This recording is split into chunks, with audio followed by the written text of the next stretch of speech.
with disability who make some of the best employees ever. Intense diplomatic efforts continue to try to avert war in Ukraine, even as military manoeuvres step up. Nine's Brett McLeod has the latest. Officials from France, Germany, Russia and Ukraine have begun talks in Paris as French officials said President Emmanuel Macron was at the heart of efforts for de-escalation of the Russia-Ukraine tensions.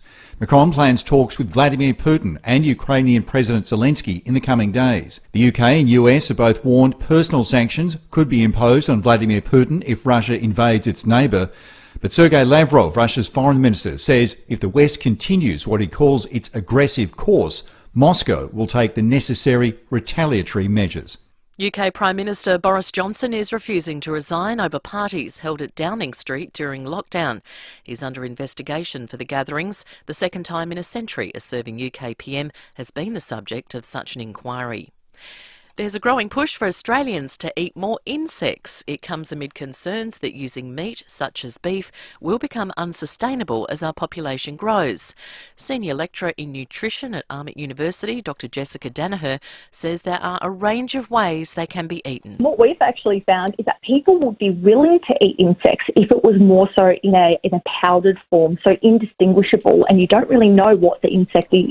And the vast majority of baby boomers believe the younger generations are intent on stripping Australia of its traditional values. A new YouGov poll points the finger at wokeness being taught in schools.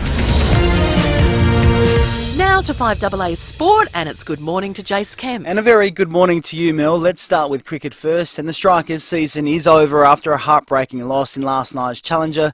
The Sixers stealing victory on the final ball to win by 4 wickets. One for a super over, 2 for a win. Kerr, he chips it. They're going to go for 2. They should get back. They're going to get home. The Sixers, they're an unbelievable team. The Sixers now face the Scorchers in tomorrow night's Big Bash final. To tennis, and Daniel Medvedev has come back from 2 sets down to win the longest match of the Australian Open. Nine's Jordan Tunbridge was courtside. It took Daniil Medvedev 4 hours and 42 minutes to beat Felix Auger-Aliassime in the Australian Open quarter-finals. The second seed came back from 2 sets down for just the second time in his career, prevailing in 5 early this morning. During his post-match interview, Medvedev revealed he used Novak Djokovic as inspiration for the resurgence and was booed by the crowd. And what came to my mind was that because he's one of the greatest champions, or Rafa or Roger, to be honest, they won so many matches like this. He advances to a semi-final clash with Stefanos Tsitsipas, who smashed one of the best young players on tour, Yannick Sinner, in straight sets. Jordan Tunbridge, 9 News. World number 1 Ash Barty will be in action later tonight for a semi-final against Madison Keys. Well, finally, Melbourne has defeated Brisbane by 2 points in the NBL. And that's the 5AA Sport. Now the 5AA forecast. Make sure you and your car stay cool with aircon and cooling services. Call 1300 Automasters. The humidity remains today, but with a possible storm, 31, partly cloudy tomorrow, 27, Saturday, partly cloudy, 29. Right now it's 25 degrees. More news as it happens on 5AA. Gliderol Garage Doors, adding strength, safety and style to South Australian homes for over 40 years. Gliderol.com.au. You're listening to 5AA Breakfast. David Penberthy and Will Goodings.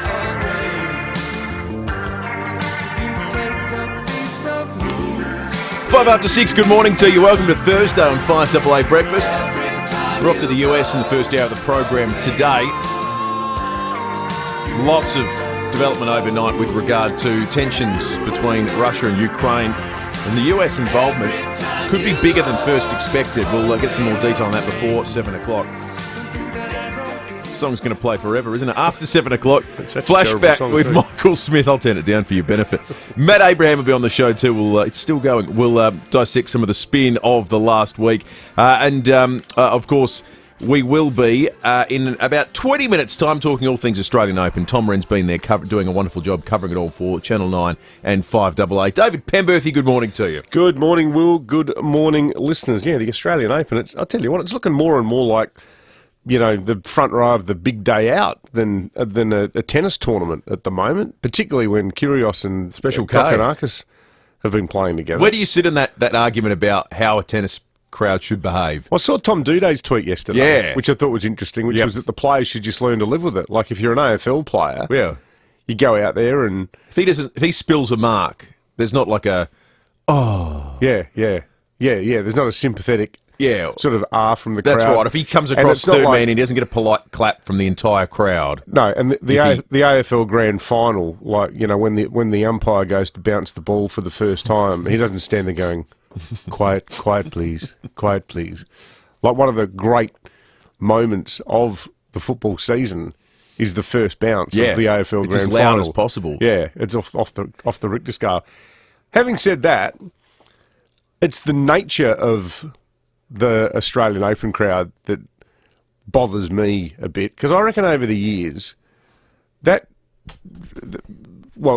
first thing, a lot of the players I just find deeply unlikable, and a lot of their supporters are every bit as bad. Yep. And I think that we've seen tennis has become a bit of a vehicle for, in some cases, like a really ugly brand of nationalism by some supporters. I also get irritated by the fact that, you know, people have come here and had their adoptive, you know, homeland, fled from some godforsaken, war-torn, failed state, or just come here for economic security. Australia gives them a home, and the moment someone turns up with a vague connection to their homeland, they get out their old flag and start jumping up and down. That annoys me. And I would also say that some of the Australian fans who seem to be the ones getting most excited about the special Ks or whatever they're called, some of it seems to be bordering on the kind of all-male, macho, shirt-off soccer hooliganism that you see in Britain, where the defining feature of football games is that women and children don't attend. Yeah. Because they don't want to be there with all these pumped up, jumped up, drunk, or, you know, testosterone-fueled half-wits jumping up and down about a sporting fixture. Can I play to the dormant Occupy Wall Street part of your personality and say, is not part of this, tennis was once a snooty upper-class sport and it's been democratised completely? It's something that now it's more accessible to normal people to go along. And dormant Occupy Wall Street. Taking me back to 1987. It's in there somewhere. Yeah, it still is. Yeah, no, that's a point. That's a point. Like, I was actually having a discussion about it with Kate, and also with my son, my 16-year-old son, Jim, who's really into the tennis. And I said, mate, you've never liked tennis? He said, no, it's good. He said, I love watching Kyrgios and the crowd. And I thought, well, there's a new fan. Yeah. There's a new fan. And Kate said to me, that's how I knew about the Duday tweet. She said, well, your mate, the dude's got a different opinion. And I went, oh, hang on, has he? Maybe you better try to have the same opinion as Tom. You make a fair point. I'm a total hypocrite on this stuff, though, and maybe it goes to how I think about the sports and how interested and invested I am in. I find a lot of the crowd tennis stuff that I find it's tedium. I hate the predictability of all the ball boy catches it and everyone. It's a clap. Any tennis player does anything that vaguely resembles a personality, and it's celebrated as though they've just ripped off the greatest comic sketch in history, like the Bill Murray in 1985. Yeah, I can't handle any of that stuff. That said, when it comes to cricket, I'm all for it. I love all the theatre of a cricket game and the polite applause you get when the other side. You know, good stroke. I don't know why. It's just total hypocrisy, and it perhaps goes to how invested I'm in those different sports. But I can't handle it in tennis. I'd have to turn it off. It drives me up the wall. Where do people listening sit?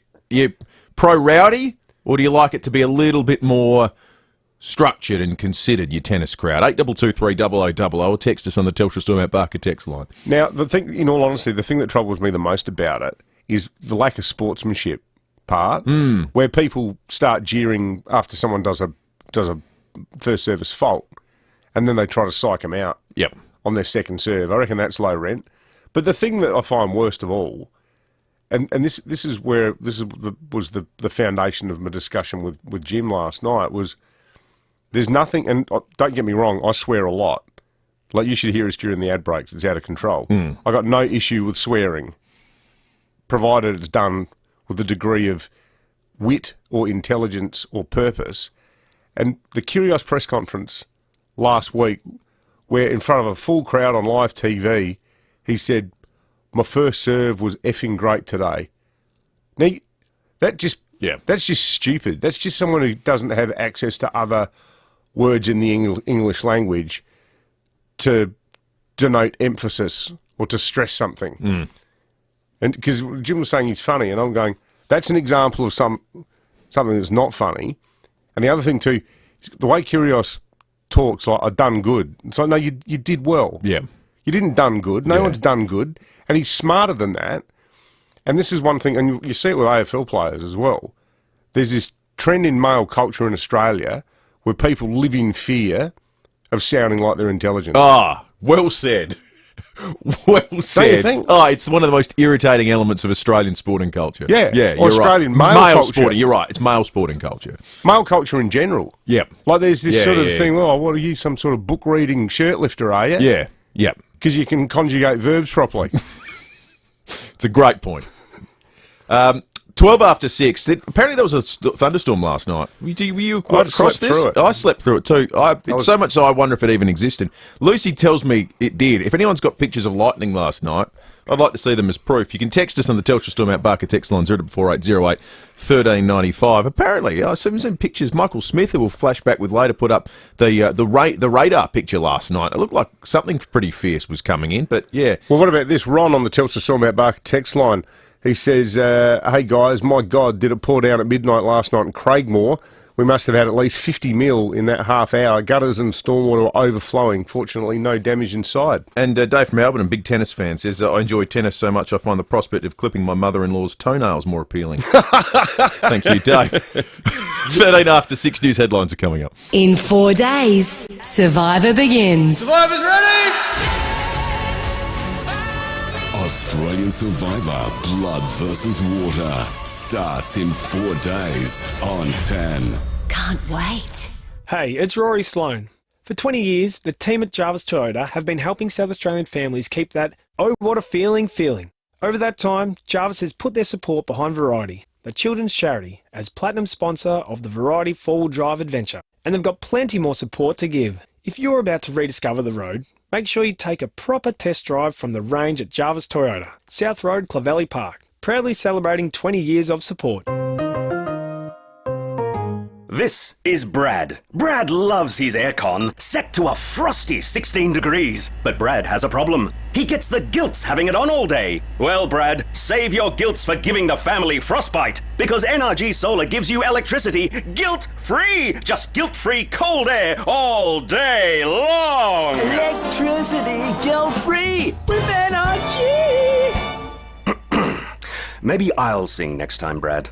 NRGsolar.com.au. You've selected the block for your new permanent or holiday home. Now it's time to visit the Selector Homes and Building Solutions Display Village. Walk through the Esperance, stylish and modern 3 bedrooms, 2 bathrooms and large open plan living. The Hallett, spacious 2-bedroom design. And the Inman 4. Plenty of living space for the family with 4 bedrooms and 2 bathrooms, dual living areas and carport. Take a look. Selector Homes and Building Solutions, Port Wakefield Road, Burton. Visit selectorhomes.com.au. The next state election is in March 2022, and with over 7,000 jobs available, the Electoral Commission of South Australia needs your help. So if you want to earn some extra cash and help deliver democracy in South Australia, search SA Election Jobs to find an election job that suits you. 9 News is the one that's always been live and local. 9 News, made in Adelaide for Adelaide.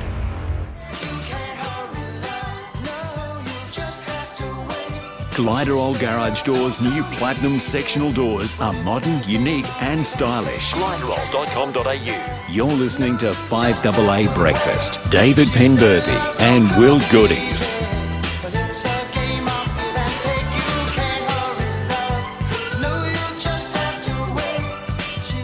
16 minutes after 6 news headlines on this Thursday morning. A mental health centre will be shut down to free resources to battle against COVID-19. The Southern Intermediate Care Centre at Noarlunga Hospital will be temporarily suspended from Friday. The closure has sparked concerns that those in need of the centre will be left without the care they require. How supply chains are coping amid the Omicron COVID wave will be a key focus of today's National Cabinet meeting. Data shows staff shortages in critical transport, freight and logistic sectors remain an issue despite the changes to isolation rules for close contacts. Business groups say the shortage of rapid antigen tests is stopping the relaxed rules from being as helpful. What more can they change on that front today beyond saying... The rats? Well, not so much the rats, but the rules around getting people back into the workforce more quickly.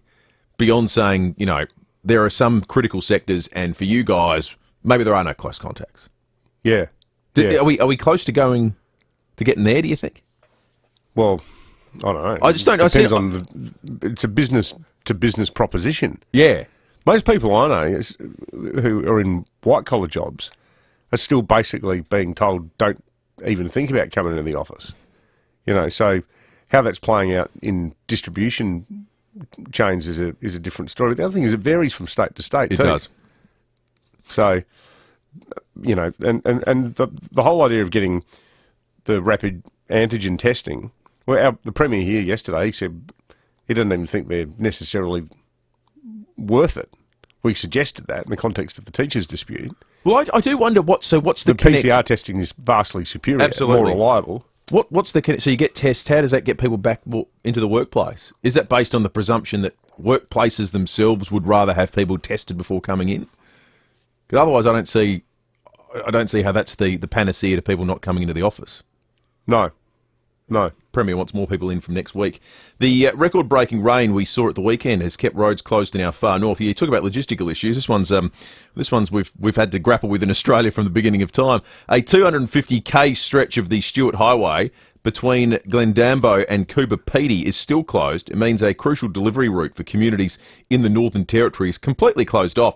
Truck drivers are detouring thousands of k's to deliver fresh produce. It's one of the stories that people from Europe would go, well, that's clearly that they've said they've got the wrong unit of measurement. 250 kilometres is, roughly speaking, the distance from Sydney to Canberra. Yeah.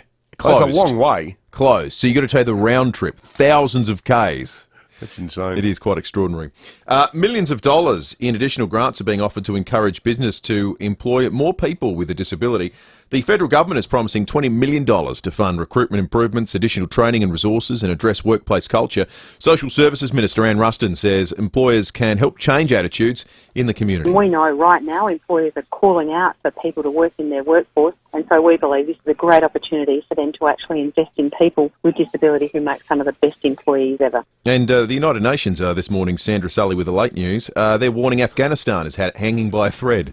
The UN Security Council has been told millions are living in extreme hunger and education and in social services are on the brink of collapse. Oh, well, the Taliban aren't doing a good job of piecing it all together, are they? Yeah. No, that's mind-blowing development, isn't it? They didn't have stable government written all over them. Yeah. I mean, I thought that when that photo emerged of the new head of the Reserve Bank in Kabul holding an AK-47, it didn't exactly look like, you know, Islam's answer to Glenn Stevens, did he? No, I didn't feel that way. No, I don't think grappling with the pressures of inflation is, first order of business. Militant Keynesian. Unbelievable. The United States says the door remains open for a diplomatic resolution to the ongoing tensions in Ukraine. The US has written a report and delivered it on the concerns and proposals previously put forward by Russia. The Ukrainian foreign minister says Moscow's current build-up of troops is insufficient for a full-scale offensive. And this is where Joe Biden and others have been talking about if there is a conflict there, what will the scale of it be? Is it an attempt to annex a small part of Ukraine, or is it driven by a desire to go all the way? Yeah. And then what kind of response does that necessitate from the rest of the world? Do you sort of say, well, it's not worth World War III over a small part of Ukraine full of Russian speakers now? Don't you think part of the issue could be the response of the Ukrainian people and the Ukrainian government? Completely. Because that'd be like the Baltic states, where they thought, well, like most of Eastern Europe, where they thought, hang on, we've seen this movie before, we know how it ends.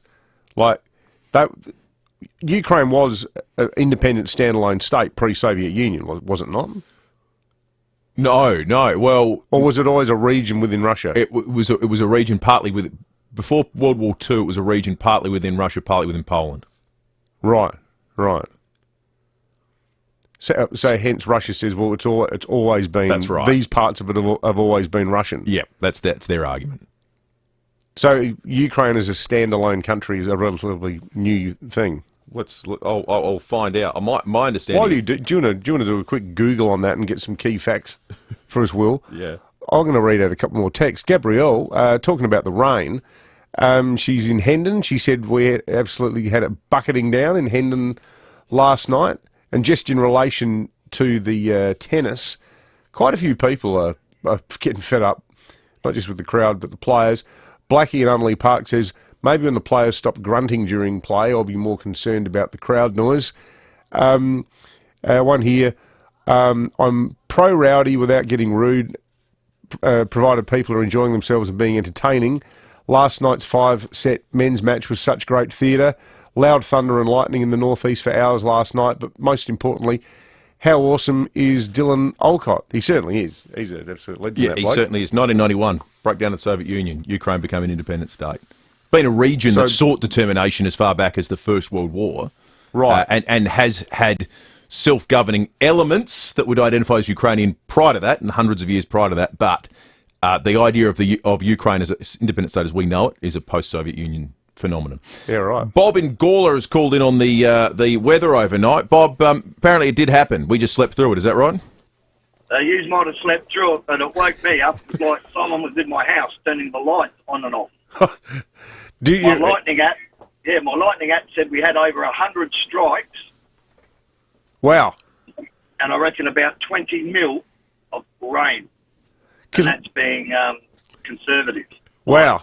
And it looked like before I went to bed, I was sitting out the back, and it looked like that sheet lightning, but it was a long way away from where we are in Adelaide's inner south, so it wasn't like bolt lightning. It was just like these flashes, and at first I thought there was some sort of defective street light, or the neighbours were having a disco or something. And they went, oh, that's actually lightning. It was big flashes as you described, Bob. Good on you, mate. Good on you, Bob. Thanks for calling in. 8223 You can text us on the Telstra Store Mount Barker text line. 23 after 6. We're off to Melbourne. Get an Oz Open wrap from Tom Wren in just a moment. Feeling the burn? Cheap as chips. Save cash with Cheap as Chips Hot Buys. Grab Moccona 175-gram instant coffee tins, a hot buy at $6.99 each. Finish Powerball 110-pack, original or lemon, only $16.99. Chum 8-kilo dry dog food, a scorching $18.99 each. And Party Bag huge 1-kilo assorted confectionery bags, a sizzling $6.99 each. Check out this week's catalogue for more hot buys in store and online. Save cash and live cheaper with Cheap as Chips Hot Buys now. It's okay to want more, which is why more and more people choose Mawson Lakes Volkswagen to service their car, especially Volkswagen owners. At Mawson Lakes Volkswagen, we offer state-of-the-art servicing, complimentary loan cars, next-day servicing, and breakfast or lunch is on us. Why? Because when you're Adelaide's newest Volkswagen dealer, you want to give more. Mawson Lakes Volkswagen, just a short drive from the city. Visit mawsonlakesvw.com.au and book your service today. Hi, it's Jane Riley here. Join me on a virtual tour beyond the border to see what's possible in Victoria, all thanks to the local travel experts at FIVEaa. Spend a week exploring Victoria's great southern touring route, including the Great Ocean Road. Our journey promises to be filled with famous sights and hidden respites. Keep listening in for our virtual Victorian road trip. Just Google FIVEaa Travel or visit Victoria for more info. Keep on moving on.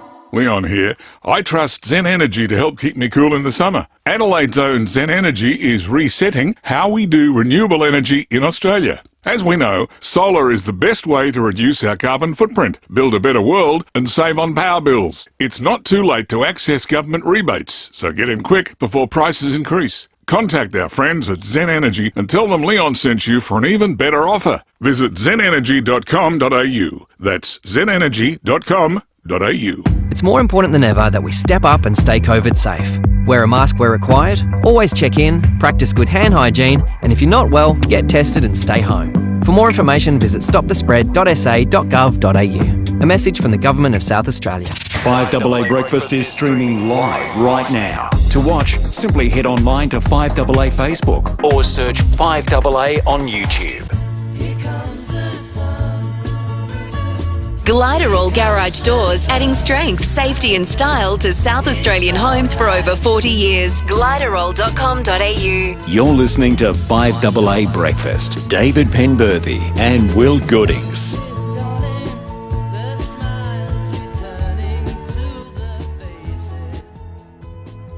26 minutes after 6, let's turn our attention to sport, mainly the Australian Open, because it's where we find Tom Wren in Melbourne. Rennie, good morning to you. Morning, boys. Hope you've had a good day yesterday and feeling fresh, all ready to go again. Absolutely, Tom. Absolutely. You would have had a late night. Did you watch the Medvedev match? Unbelievable. Thought it was the match of the tournament on the men's side. That was incredible, David. I thought Felix Auger-Aliassime had him, 3 or 4 times. I mean, had the match point, just couldn't close it. And credit to Medvedev, he just kept coming, and now I think he'll be very, very hard to stop.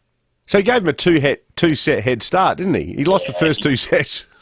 Yep, he did. And then in the 4th set, he was 30-40 on his serve, I think at 5-6 maybe. So Auger-Aliassime had that match point, but just couldn't close it. He played so well.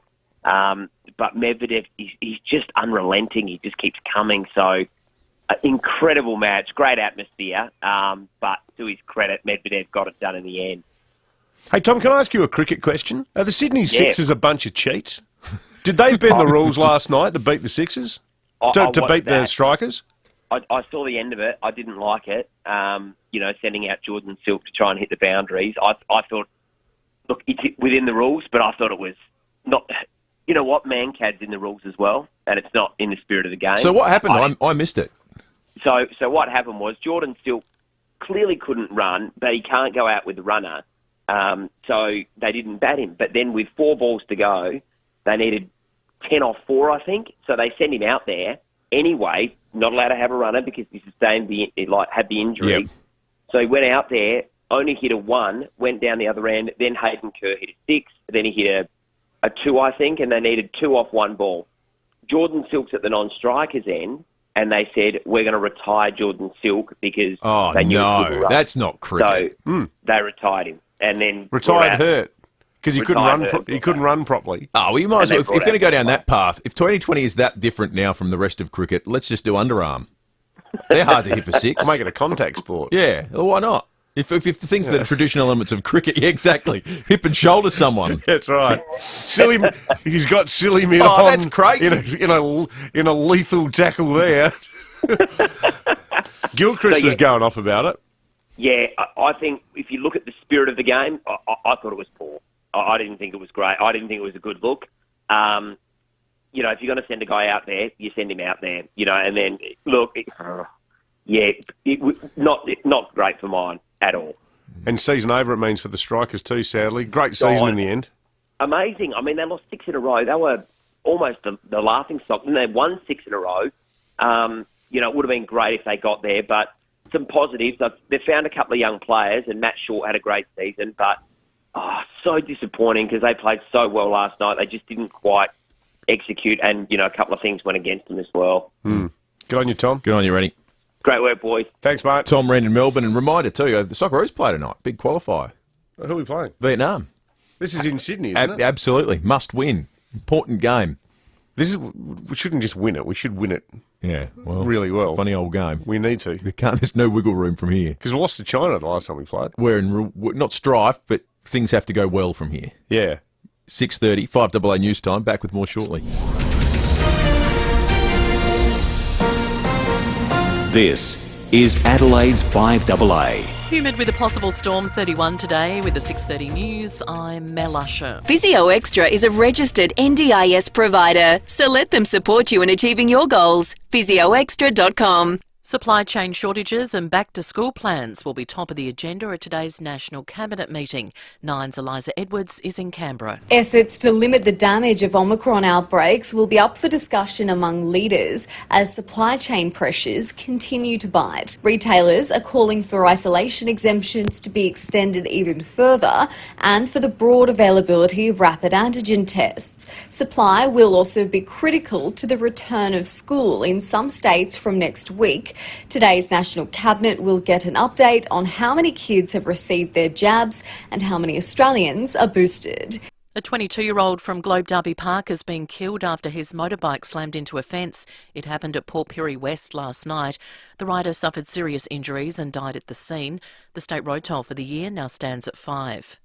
2 cars were damaged by fire at Beverley shortly before 1 this morning. The flames spread to the carport at the Ledger Street property. The incident is being treated as suspicious.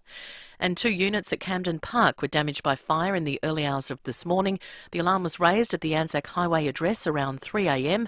Occupants evacuated the 2-storey building. The United States has delivered its written response to Russian demands aimed at deterring an invasion of Ukraine as Moscow threatens retaliation. Nine's correspondent Amelia Adams reports. The Biden administration is refusing to concede to Moscow's key security concerns over NATO expansion, a move likely to anger Russian President Vladimir Putin as he weighs his next move. US Secretary of State Antony Blinken says the document delivered this morning sets out a diplomatic path forward, but the West is preparing for any outcome with thousands of troops on standby. We hope those forces don't have to be activated for deployment, but if they are, we will be ready. Ukraine has again played down the threat of invasion, insisting Russia doesn't have enough troops on the border to launch a full-scale military attack. The Australian Distillers Association has warned of a 4th price hike within 2 years. The cost of spirits is expected to increase by as much as 2.1%. Distiller Alastair Malik believes the price rise could see some businesses go under. Oh, look, obviously some brands, it'll be a turning point in terms of how you're able to price your products. And some businesses, some distilleries and some breweries, I'm sure will suffer tremendously from it. Australian scientists have identified a mystery object 4,000 light years away from Earth and releasing a giant burst of energy 3 times an hour. The team at Curtin University believe it could be a neutron star or a white dwarf with an ultra-powerful magnetic field, also known as a magnetar. As it spins through space, it sends out a beam of radiation, and for 1 minute in every 20, it's one of the brightest objects in the night sky.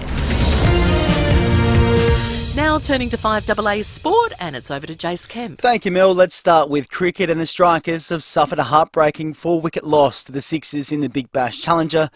The match wasn't without controversy after the Sixers subbed out an injured batter for the final ball. They're going to sub him out. They're going to retire him hurt. They're going to retire him hurt. Because he can't run? Yep. Wow. I don't know about this. So Jordan Still's got an injured hamstring, so his chance of getting back for 2 are doubtful. Lenton's fully fit, so he's retiring him out of the game to get a fully able man out there to run. Sydney now face Perth in tomorrow night's BBL final. Well, day 1 of the Women's Ashes Test will get underway shortly at Canberra's Manuka Oval. To tennis, and Stefano Tsitsipas has smashed one of the best young players on tour, Yannick Sinner, at the Australian Open last night. Well, I think my humility helped a lot today. I knew I was going on the court facing a very good player. I stayed intact. I tried to focus on my best shots, and it kind of paid off more than I thought. Very, very happy with the way I served today, the way I tried to come in and use my tactics. He advances to a semi-final clash with Daniel Medvedev, who won his match in 5 sets. Ash Barty, Nick Kyrgios and Thanasi Kokkinakis will all be in action later today. Well, lastly, the Socceroos take on Vietnam tonight in a must-win World Cup qualifier. And that's the 5AA Sport. Now the 5AA forecast. Switch and save on your car service and repairs. Call 1300 Automasters. Heading for a top of 31 today, humid, a possible storm, partly cloudy tomorrow 27, Saturday partly cloudy 29. Right now it's 25 degrees. More news as it happens on 5AA. Take the last train to Pottsville. Glider Old Garage Doors' new Platinum sectional doors are modern, unique and stylish. Glideroll.com.au. You're listening to 5AA Breakfast. David Penberthy and Will Goodings. 'Cause I'm leaving in the morning and I must see you again. We'll have one more night together. 25 minutes to 7.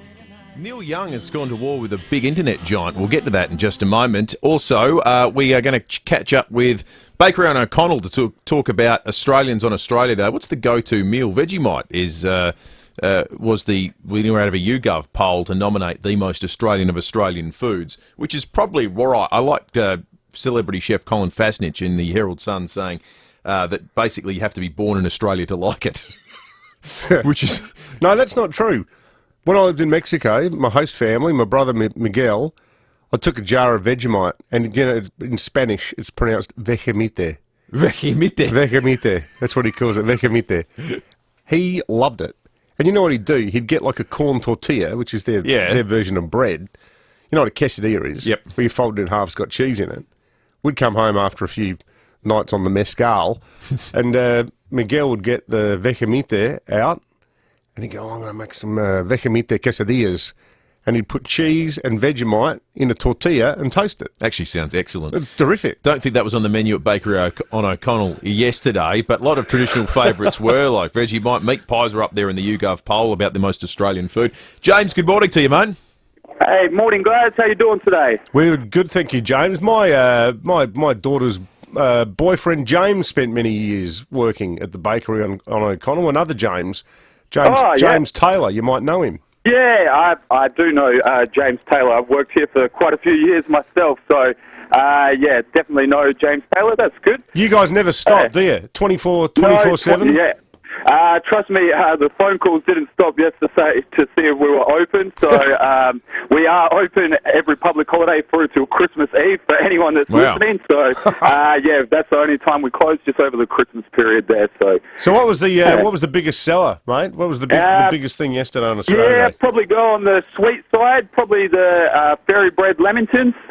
They sold so well, we actually had to go clean Woolworths out of the hundreds and thousands there at about lunchtime. And did you guys invent those? I don't know if we invented them, but we might have popularised them. Yeah, so, okay. Yeah, so definitely, but I guess it's blending the Lamington with the fairy bread, two iconic Australian sweets. So, yeah. What about the humble meat pie, mate? Because that was number 2 on the list of most popular I reckon Aussie foods. there was a lot of cobbers in getting a meat pie with a bit of dead horse on it yesterday, so that was definitely up there. There wasn't much that didn't sell. It was just good to see people out and about yesterday. So yeah, absolutely. Good to have people into the city and in frequenting that terrific business you got there on O'Connell Street. That's James from the bakery on O'Connell. The fairy bread lamington. That's one for the sweet tooth, isn't it? It really is, isn't it? It's like sweetness squared. I saw a lady at the supermarket yesterday morning. Isn't it amazing how, like, the supermarket is constantly open now? You never have to worry about the supermarket not being open because of the... There will be one open, yeah. What do people think of that? I'd like to know. It would probably depend if you're a customer or a worker. That's right. Although the workers get extra overtime or penalties for working on public holidays. But yeah, my local supermarket never shut. And it used to be like whenever there was a holiday, better go to the shops day before, and you go down, the huge crowds. But yeah, I saw two different people walking around with pavlovas and cream and kiwi fruit. Clearly, the pavlova's still up there. Still, that was actually one on the YouGov poll that was up there as well. Neil Young is the latest muso to go to war with the streaming services, albeit his position is not so much about how much artists are making off their money and how much these big internet giants are, but rather what other content his music sits alongside on Spotify. You know, the request for debunking misinformation has been a common ask throughout the pandemic, as there's just been a ton of misinformation and disinformation surrounding COVID-19 as the virus, COVID-19 vaccines, and everything in between, including the data. And so I wasn't too surprised that I was getting a deluge of DMs and inquiries about this particular episode, which unfortunately has gone viral and is filled with pretty readily available debunked misinformation. So what's happened? Neil Young put up on his website, subsequently deleted it, but as things are on the internet, they don't get ever deleted permanently, and said this: I want you to let Spotify know immediately, today, that I want all my music off their platform. He said they can have Rogan or Young, not both. He's referring to the Joe Rogan Experience, Spotify's most popular podcast globally in 2021, that tended to interview a lot of anti-vax sorts of people, and it's all about conspiracy theories and goes to that kind of thing. And Neil Young, at least to my knowledge, has become the first major musician to say, nah, I'm done with this. I don't want you to be able to listen to Neil Young and then scroll over to the Joe Rogan Experience all in the same sort of listening period. You can't do it. Well, there's some interesting aspects to this story. Firstly, Neil Young fans, rest assured Neil Young is still on Spotify, because I listened to On the Beach on Tuesday night. Geez, that record's amazing. But Spotify, unlike Twitter and YouTube and Facebook, to the extent that they actually abide by this stuff anyway. But Spotify, because it's regarded as a music service, does not have any of the terms of service rules covering it, like the social media sites, because it's not regarded as a news content broadcaster. So they can play podcasts saying anything legally, and there's nothing that can be done because they don't come under that's interesting. that purview. But I reckon Neil Young's point is right, and I don't know what's informed. I know that I think at least one or maybe two of his kids had special needs or are immunocompromised. That might be part of the thing that makes him fire up so much about it. But there's a really interesting story I read last night that the Johns Hopkins University, which is in Boston, I think, they've set up a program, and it's open to anybody, where you can become what are called vaccination ambassadors, where they give you a little online crash course about things like how the immune system works, what the history of vaccines are, what the safeguards are to make sure that they're as safe as they can possibly be, what the statistical likelihood of coming to mischief through being vaccinated is versus the vastly superior odds of coming a cropper thanks to Omicron. And the idea is that when you've done the course, you can have casual conversations with your friends, particularly in, Montana or places where...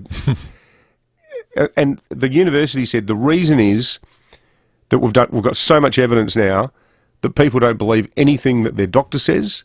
They don't believe any government health messaging. They think all people who manufacture vaccines are, in cahoots with the devil. The only people that they trust are their own friends and relatives. What an interesting idea. Yeah. So, but what does that say? That people's minds have become so totally addled that any official message they immediately regard as some part of some conspiracy, and the only way you can get to them is if, their brother or their sister or their mum or dad have a quiet word to them. That's just having remarkable. done a course about it to combat the misinformation. I do like the element of this story too, that borne out by the fact you listened to Neil Young on your way in this morning. He's gone online. 76-year-old Neil Young gone, stuff this for a joke, and he's put up on his website, he's anti this, I don't want my music there. And someone in his estate or, running his business has called him up and say, hey, Neil, that post you put up, can you just take that down, mate? We want to have a meeting about that a little bit later today. Which is great. No one is beyond saying something stupid on the internet and being pulled up for it. This has just happened. Some breaking news, courtesy of the 9 Today show. Prince Andrew is demanding a trial by jury in his sexual assault lawsuit. His lawyers confirmed the news a short time ago, officially filing the Duke's response to allegations made by Virginia Giuffre in the last few moments. Now, I'm no legal mind, but I would have thought finding a whole room full of people who finds Prince Andrew credible and perhaps even sympathetic is going to be a pretty tall order. Are there even 12 of those people on Earth? That would seem to be an extraordinary tactical choice. Maybe he's been advised by the same people who told him that BBC interview was going to go well. Yeah. One of my key questions is when the trial begins, do you think he'll sweat? Well, he's a profuse sweater, isn't he? No, he can't sweat. He can't sweat because of his service in the Falklands. That's right. He's no longer capable of sweating. That maybe under cross-examination, the sort of few good men moment you can't handle the truth will be a single bead of sweat will drizzle down his forehead. Yeah, and his whole story will come crashing down. My God. All right, let's... He's such a card-carrying halfwit, isn't he? Oh, I can't wait to... What was his story about going to that pizza joint? Yeah. It was entirely memorable because he doesn't go to pizza places very often. Unbelievable. All right, let's... That's going to be part of the trial. It's just going to be must-watch. Because they reckon it's crap. They think he wasn't even there. All right, let's check traffic. Do you have an existing BMW service inclusive package? We'll book your next day service at Glenelg BMW. Morning, Will. At Cavan, got a smash on Montague Road and Cross Keys Road. In the city, lights out Morford Road near Wright Street, that's near Whitmore Square. Eagle Farm got some road damage with potholes, Montague Road near Red Hill Road. And Glenelg South got urgent electricity works happening Brighton Road near the Broadway. That's affecting inbound traffic. Got a few cameras around at Elfie Terrace, Glenelg North and Marshall Terrace at Brooklyn Park. Freedom's absolutely everything on sale has been extended. It's your last chance to save on sofas, furniture, homewares and mattresses. Hurry, sale must end Monday. Only at Freedom. Adelaide's most accurate traffic on 5AA. This is the sound of Julian's bargain price vacuum with deep express suction. This is the sound of Julian trying to fix his bargain price vacuum, which infuriates him deeply. Yes, this is the sound of bargain regret. When it comes to the important stuff, like insurance, don't risk it. Go to Amy instead, who offers great value cover you won't regret. Amy does. Before buying insurance issued by FIVEaa Limited Trading as Amy, read the PDS at amy.com.au. TMD also available. In 4 days, Survivor begins. Survivor's ready! Australian Survivor Blood vs. Water starts in 4 days on 10. Can't wait. Hey, it's Callum here. Family safety is everything to the team at Edwardstown Mazda, especially on the roads. So if your car's due for a service or something's not quite right, take it to Edwardstown Mazda for servicing and repairs. They only use genuine parts, which is a massive plus, and they service all makes and models. It doesn't have to be a Mazda to get the Edwardstown Mazda treatment. One service centre for the whole family. It's gotta be Edwardstown Mazda, 862 South Road. Children aged 5 to 11 years can now receive their free COVID-19 vaccine. It's the best way to protect them, your family, and community. All vaccines are thoroughly tested before use and reduce a child's chances of getting sick.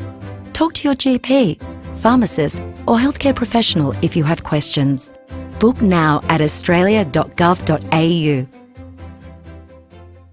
Authorised by the Australian Government, Canberra. G'day, Tom Wren here. Greyhounds love to run, and Greyhound fans love Thursday nights at Angle Park. For top greyhound racing, a great family atmosphere and the amazing food, Chase's Restaurant is offering a full a la carte menu to ensure you have a fantastic night out. Chips, wedges, through to classics like burgers, fish and chips, schnitties and steaks. Yum! Grab the whole family and get to the park to watch those dogs go. Every Thursday night at Angle Park Greyhounds. 9 News is the one that's always been live and local. 9 News, made in Adelaide for Adelaide.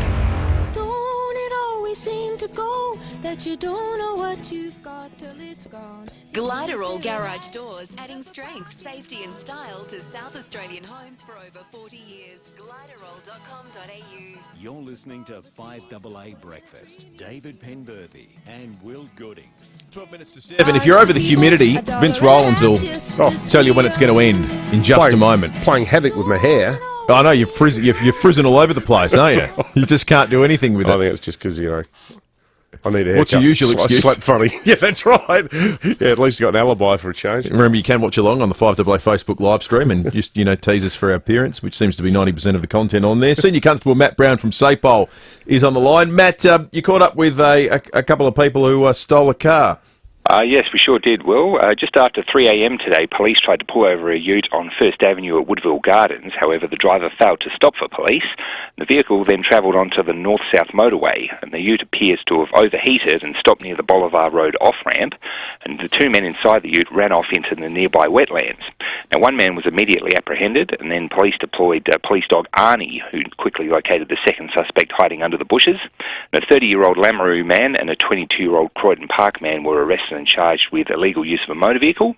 The Lameroo man was further charged with driving while disqualified and failing to stop for police. Now, the Croydon Park man was also charged with possessed prohibited weapon after a number of katanas or Japanese swords were found in the passenger side of the ute.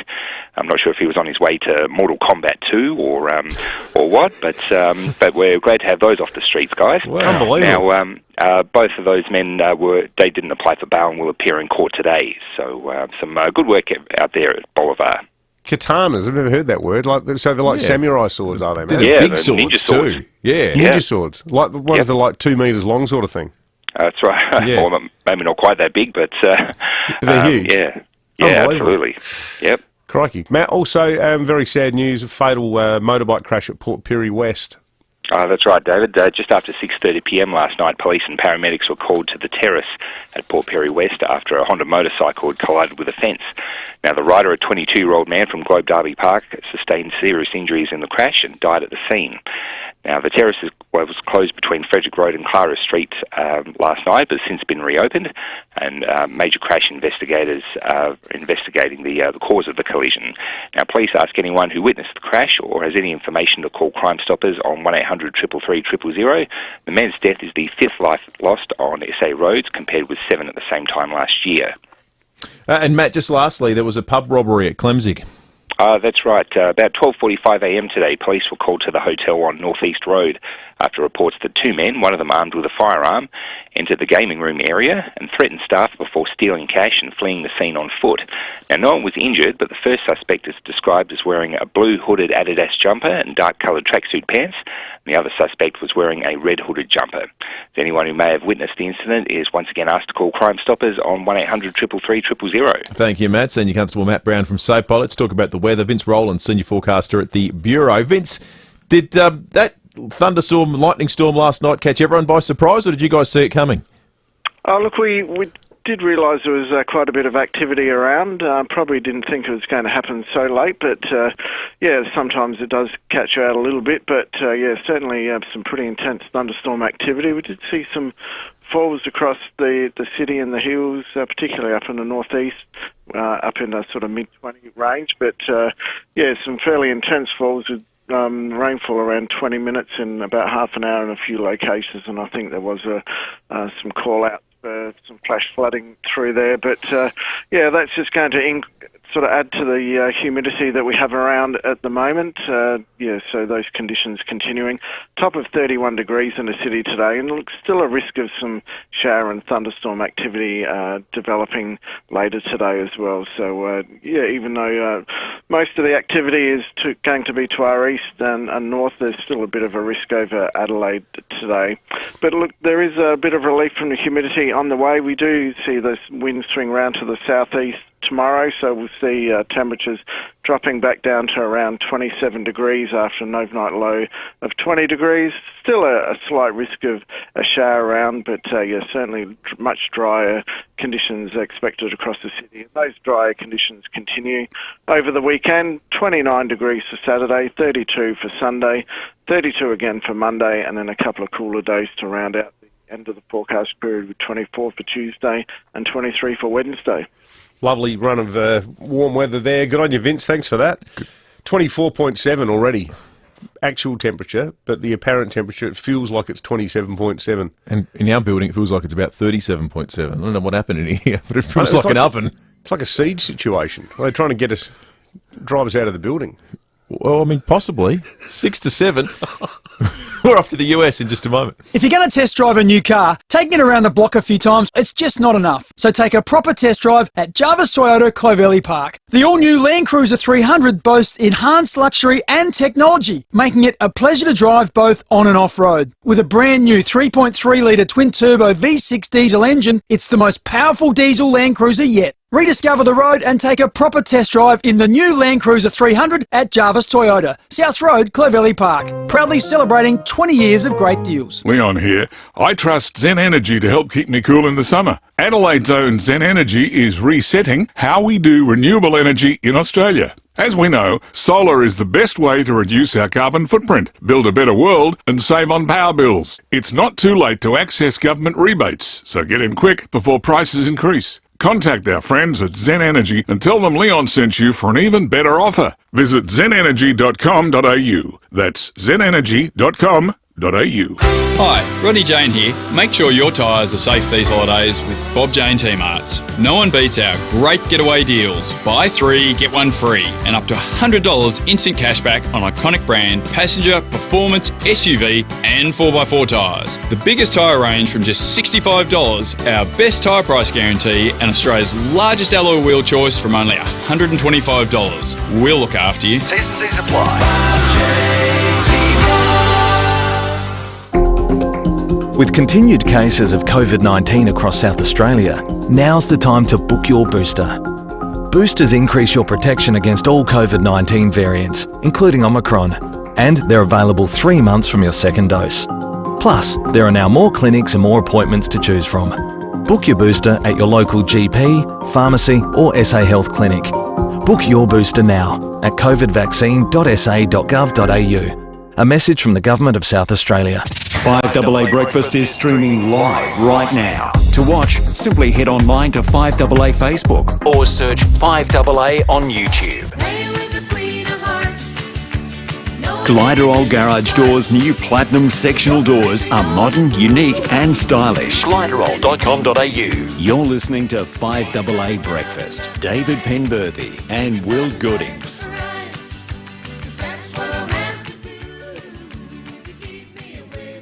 4 to 7, rib after 7:30 today. Matt Abraham will be on the program. We'll talk politics and spin. Feels like a strange sort of a Thursday morning. Feels so much more like a Monday, being Australia Day yesterday. But it is a Thursday. It is Matt Abraham Day. And also, we'll be flashing back with Michael Smith after 8 o'clock today. But first, let's head to the US. Miley Hogan for 7 News joins us. Miley, good morning to you. Good morning, guys. So, Miley, Joe Biden has written to Vlad Putin, or rather the White House or Washington has written to Moscow. Well, that's not going to really have Vlad Putin quaking in his boots, is it, getting a letter? Well, look, this is the latest step in this diplomatic high-stakes mission to try and deter Russia to invade Ukraine. They've been having these talks for a long time now, but what this letter does is it addresses Russia's security concerns, but the White House has said that it will not make any concessions on Russia's top demand, which is that NATO will not expand and include Ukraine in its territory. Now, what the US Secretary of State did reveal is that this letter does have some areas where the US sees potential for progress with Russia, and that is on the areas of arms control, transparency and stability. They've said that it does outline a serious diplomatic path forward should Russia choose it. Now, Russia has confirmed that it has received this written document and that it will take its time to go over it, but we will never know the entire contents of that letter, at least not from the White House's side. They believe that the best chance at diplomacy is if they provide this space where they can have confidential talks. Miley, we were floored just before the break with news just to hand about Prince Andrew opting for trial by jury. Is there any explanation? It seems a pretty extraordinary tactic to take. This is a really big move from the royal. He's making it clear that he is going to fight to clear his name. It is a strong move from Prince Andrew after trying so hard to avoid it twice. His lawyers tried to have this case, this civil lawsuit, thrown out completely on a legal technicality. Both times a New York judge shut it down. The latest just a few weeks ago, where the judge ruled that this could proceed to trial. Now, there was a lot of speculation at that time about what the prince would do. Many legal experts thought that he would take the option to settle out of court to avoid a public legal battle. But this morning, confirmation from the prince, he's not going to do that. He's going to opt to have this fight and to do it in front of a jury. So it's a big move. And previously, the trial date was set down for as early as September. So we could see this all play out and get to the bottom of it. Well, we'll be watching with interest, that's for sure. Miley, thank you. Miley Hogan for 7 News in the US. Good text earlier from Rob about Ukraine. He says, guys, when the USSR fell, a lot of Soviet nukes were in Ukraine and the world didn't want another nuclear power, so they gave them up with promises of being protected, but now when it's time to put up, the West will go missing. Interesting point. Yeah, certainly Germany are, that's for sure. Yeah. Totally absent the entire conversation, and so much so, they're blocking their airline routes for any aid that's going to the Ukraine at the moment from the UK, or any assistance that's going, then allowing it past through the country. Totally addicted to Russian gas, Germany is at the moment. Right on 7 o'clock, 5AA News. We're going to take you through some of the developing stories of the morning in just a moment. And a reminder, Matt Abraham coming up next hour. Online, on DAB Digital Radio, and on 1395 AM. Talking Adelaide. This is Adelaide's 5AA. Humid with a possible storm, 31 today. With the 7 o'clock news, I'm Mel Usher. The X in Physio Extra stands for extra care, extra clean, extra safe. Book today, physioextra.com. A hotel at Clemzig has been held up. 2 men, one with a firearm, entered the North East Road gaming room around 12:45 this morning. They ran off with cash. No one was injured. The hunt for the pair continues. The state road toll has risen following a crash at Port Pirie West. A motorbike went into a fence last night. The 22-year-old rider from Globe Derby Park died at the scene. It's the 5th life lost on SA roads this year, compared with 7 at the same time last year. A woman from Chapel Hill has been arrested and charged with deception offences.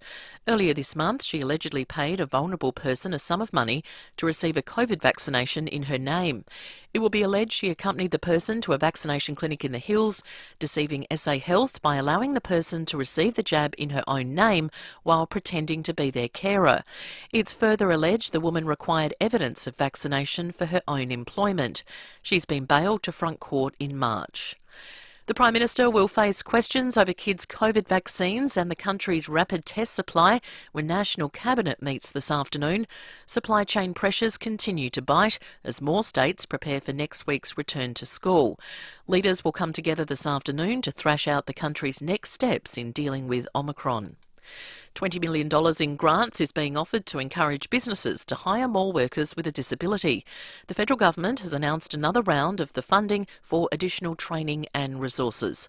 Social Services Minister Anne Ruston says it'll focus on businesses that have already expressed interest. Whether it be encouraging a business to put on a person with disability for an internship, encouraging somebody to invest in training for somebody with disability. But what we want to do is we want to translate the desire of businesses to employ people with disability to actually going ahead and doing it. The UK Prime Minister is refusing to resign over parties held at Downing Street during lockdown.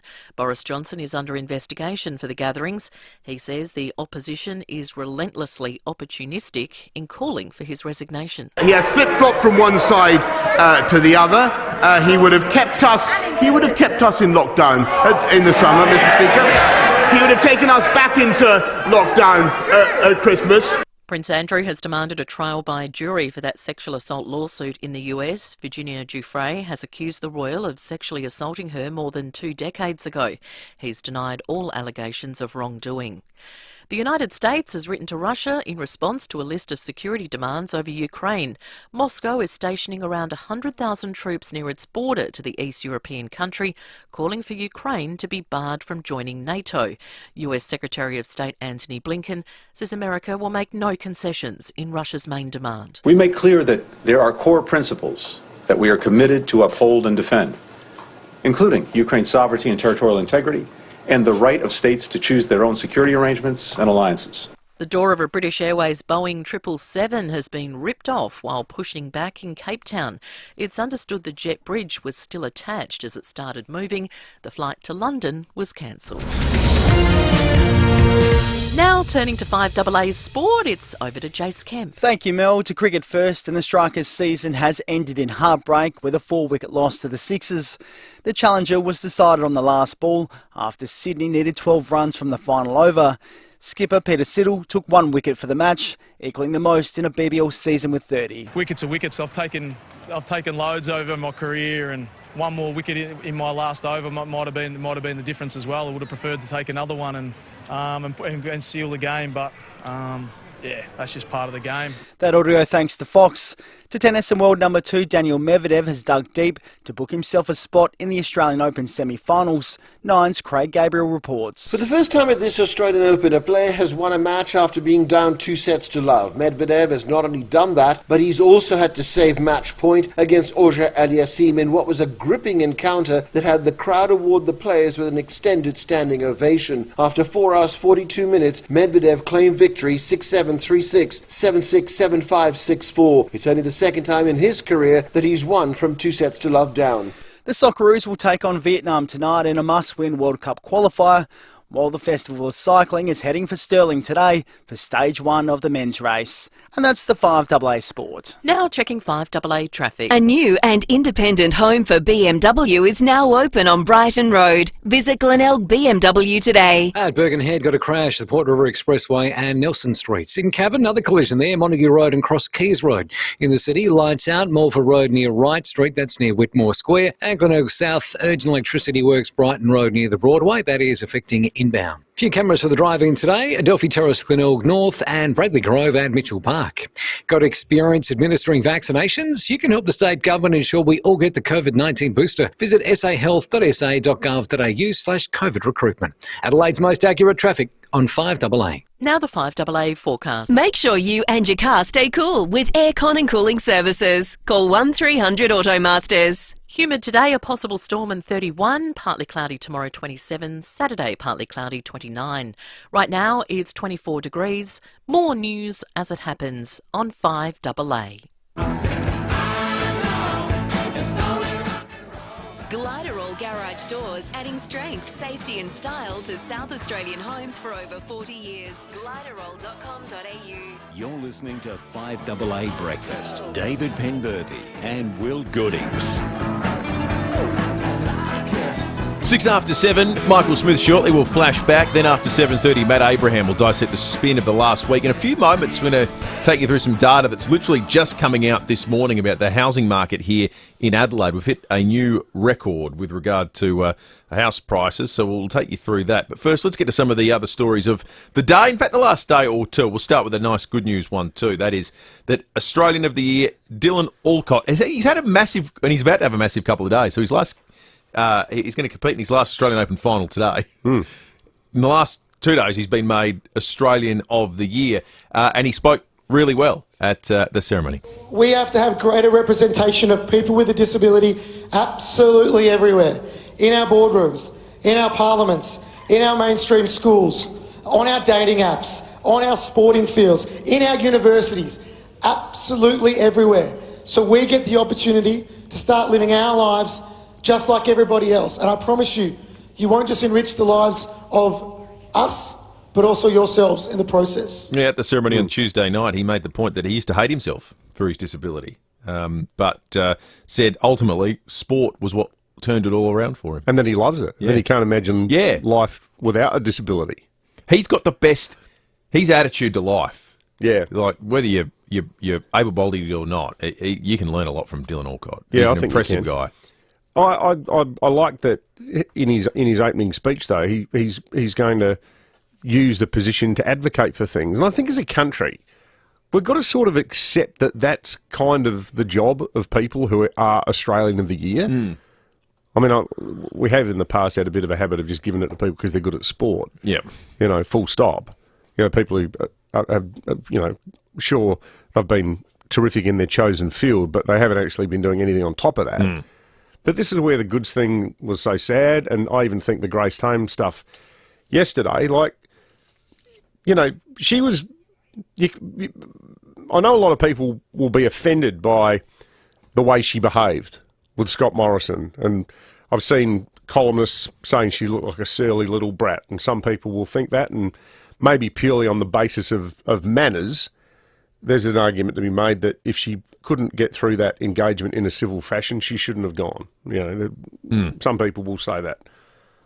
But I sort of think, well, she was given that job because of the hellish experience she had being groomed by a person who was an authority figure, one of her own teachers, and at a time when so many women suffer that kind of abuse. What's the old saying? If a rooster wakes up and crows in the morning, don't be surprised. That was her whole ethos.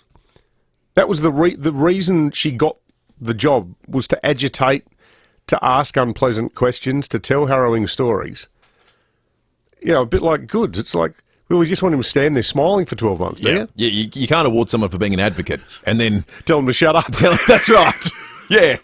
The Australian of the Year award can't be a method by which outspoken people are silenced. Yeah, that's right. That feels like we'd be doing it wrong, whether you agree with the message or not. Well done, and if you could just shut up now, that'd be terrific.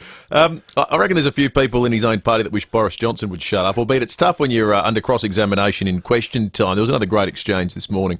On the 1st of December, the Prime Minister told this House, in relation to parties during lockdown, all guidance was followed completely in number 10 from that dispatch box. Yeah. On the 8th of December, looks quizzical, he said it. On the 8th of December, the Prime Minister told this House, I have been repeatedly assured since these allegations emerged there was no party. So since he acknowledges the ministerial code applies to him, will he now resign? No, Mr. Speaker. But, since asks about COVID restrictions, let me just remind the House and indeed remind the country that he has been relentlessly opportunistic throughout. He has flip-flopped from one side to the other.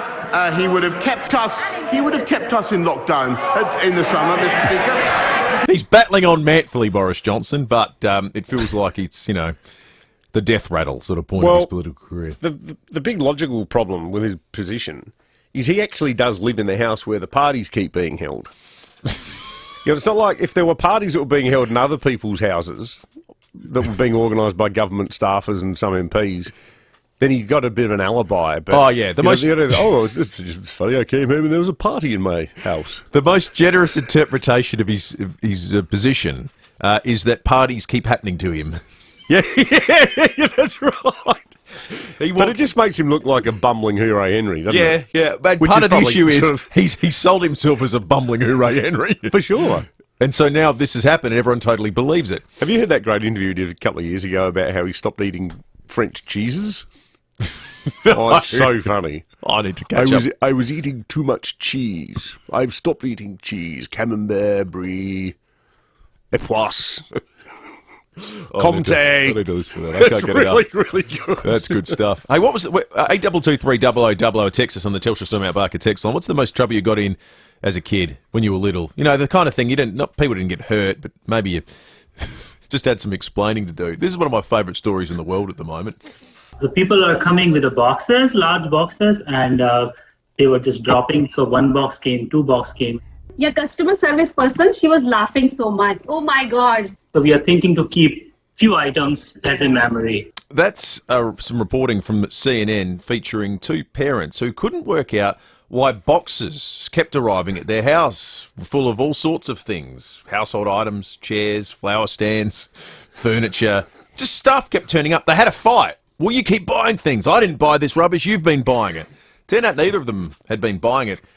Their 22-month-old son had been placing orders on Amazon online. 22 months? 22 months old, and had bought $2,800 worth of stuff. Was he doing it deliberately? Did he know what he was doing, or was he just accidentally hitting... I don't know. I don't think he knew he was buying stuff. But, and this is what the good reporting at CNN worked out, he was adept enough to know how to navigate past boxes. Things that pop up on your phone that say, do you confirm? Yes. Are you sure? Yes. Tick this box. Yes. The kind of fail-safes that are built in, they're so intuitive now. Even the kid was going, okay, I know how to get past this. To keep looking at stuff and keep clicking on things. He would have learned it from all the kids' apps. There's similar things apply for that. Like if you're watching a Peppa Pig video or playing one of those games on an app. Absolutely. You need to change, click a window to get rid of it and stuff. I wonder if any of our listeners... All the technology is the same pretty much for all those things. I wonder if any of our listeners got in a strife as a kid. I don't know if you've done $2,800 worth of damage to your parents or you bought unnecessary things or it was some other thing you had to explain. But conversely, any parents, have you had your kid, get your phone, like maybe you've got Gardenscapes or Candy Crush and your kid's got your phone and next thing you know you've spent $80 on Rainbow Blasters so you can get through to level 603. Let us know. We'd love to hear from you. 8223 I love that story. You can text us on the Telstra Storm Out Barker text line as well, 044808 1395. The other story I'm keen to hear from you, our listeners, about is what do you make of the fact that so many AFL clubs came out yesterday with their thoughts about Australia Day. The most strident criticism of it came from the Brisbane Lions, who put up a statement just bluntly saying change the date and quoting some of their Indigenous players. Both the Crows and Port Adelaide put out statements yesterday on social media acknowledging that for Indigenous people, January 26 is not a day that they regard as one for celebration. Port's statement was the strongest, and it was led by Carl Amon, who spoke to the playing group on Tuesday and said this: Australia Day is something that our people mark as a genocide day, and he said that as far as he and other Indigenous people were concerned, they wanted to have a day which they could celebrate with everyone because they love Australia. It feels, the debate about Australia Day to me feels like the debate about same-sex marriage 15 years ago. There was a poll I saw that said 37% of people in Australia now want the date changed. Now, there's two ways of looking at that. One is to say, well, that shows that overwhelmingly most people don't want the date changed, which is true. But I reckon if you did that same poll 10 years ago, 5% of people, or maybe 3% of people would have said, yes, I want the date changed. The fact that it's now at 37%, and the fact that we've now got mainstream and beloved organisations like football clubs coming out and saying this and listening to their Indigenous players and giving them a voice on this, makes it feel to me that whether white Australia likes it or not, this isn't going to go away, and it feels like it's growing. Yep, it feels inevitable. Isn't it the major stumbling block right now that the obvious date is January 1, and no Australian wants January 1 to be the day? Why, because of Federation? Yeah. Yeah.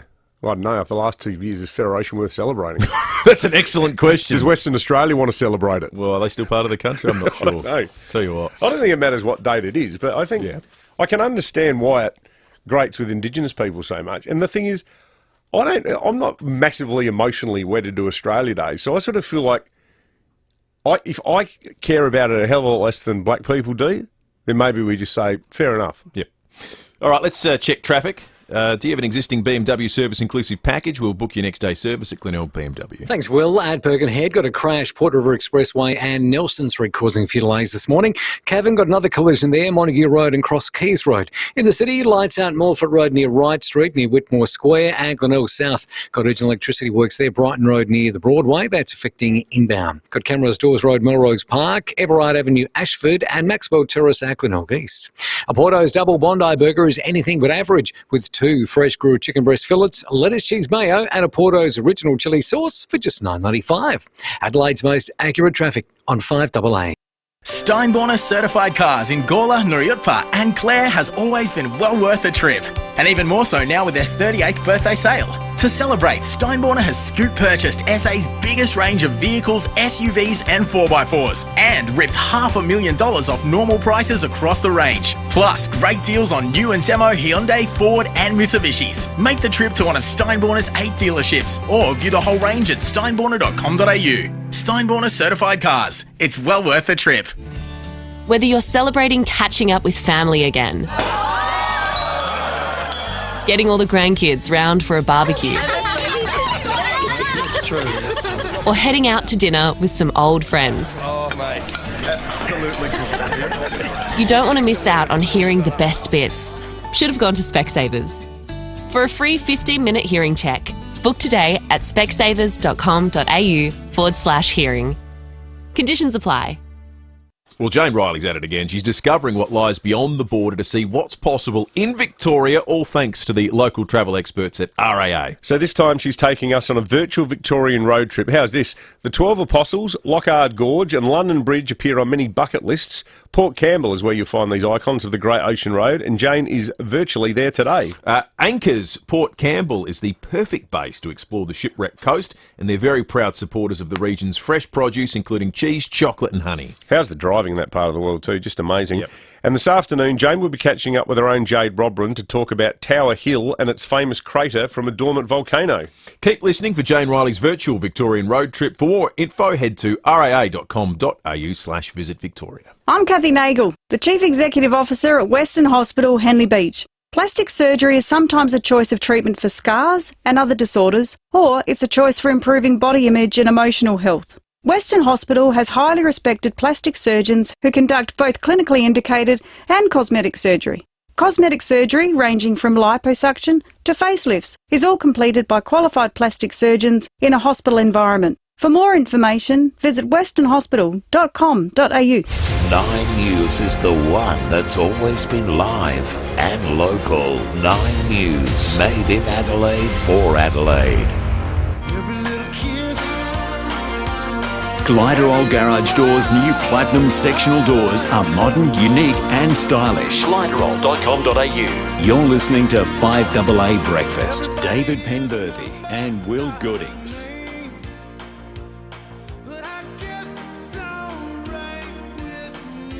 21 minutes after 7, Matt Abraham not too far away. We'll talk sport in a moment, including a controversial end of the Strikers BBL season. We'll play you some audio. Get your thoughts on that. 8223 You can text us on the Telstra Stillmount Barker text line as well. But first, it's a Thursday morning. It's time to flash back with Michael Smith from 7 News. Michael, good morning to you. En el nombre del Padre, del Hijo, del Santo Espíritu. Good morning, Willis. That is the Lord's Prayer in Spanish. What brought all that on, Michael? Well, my Latin's not any good, David, so I thought I'd try it in Spanish. The reason I'm doing that is because this week on Flashback, we literally have a miraculous edition of the segment. We're looking at what it took to make Mary McKillop Australia's first saint. Of course, she's best known as Penola's favourite daughter, who established a school for the underprivileged. As far back as the 1920s, people were suggesting she'd be a great candidate for sainthood, but it really didn't take off until the 90s, when the Pope recognised her first miracle, that she'd helped cure a woman of leukemia, a woman called Veronica Hobson, who prayed to her in the 60s. But as you guys know, you need more than one miracle to be considered a good candidate for canonisation. And that's where New Idea magazine comes into the mix. Bear with me on this. I've caught up with Sister Sheila McCreena, who's with the Sisters of St. Joseph. She was at work one day, phone rang, a bloke called Barry Evans was on the line. And he said, my wife and I were reading the New Idea, and there was an article in there about, you're looking for stories of, people who might have had a miracle. Perhaps we could come down and talk to you. Barry Evans arrived down with Kath, his wife, and he brought a briefcase into which he had placed every medical record that she had had in the course of her cancer and when the cancer had gone. And, we were just overwhelmed. As a bit of background, Kath had been diagnosed with inoperable lung and brain cancer, had had no medical intervention, but was somehow cured.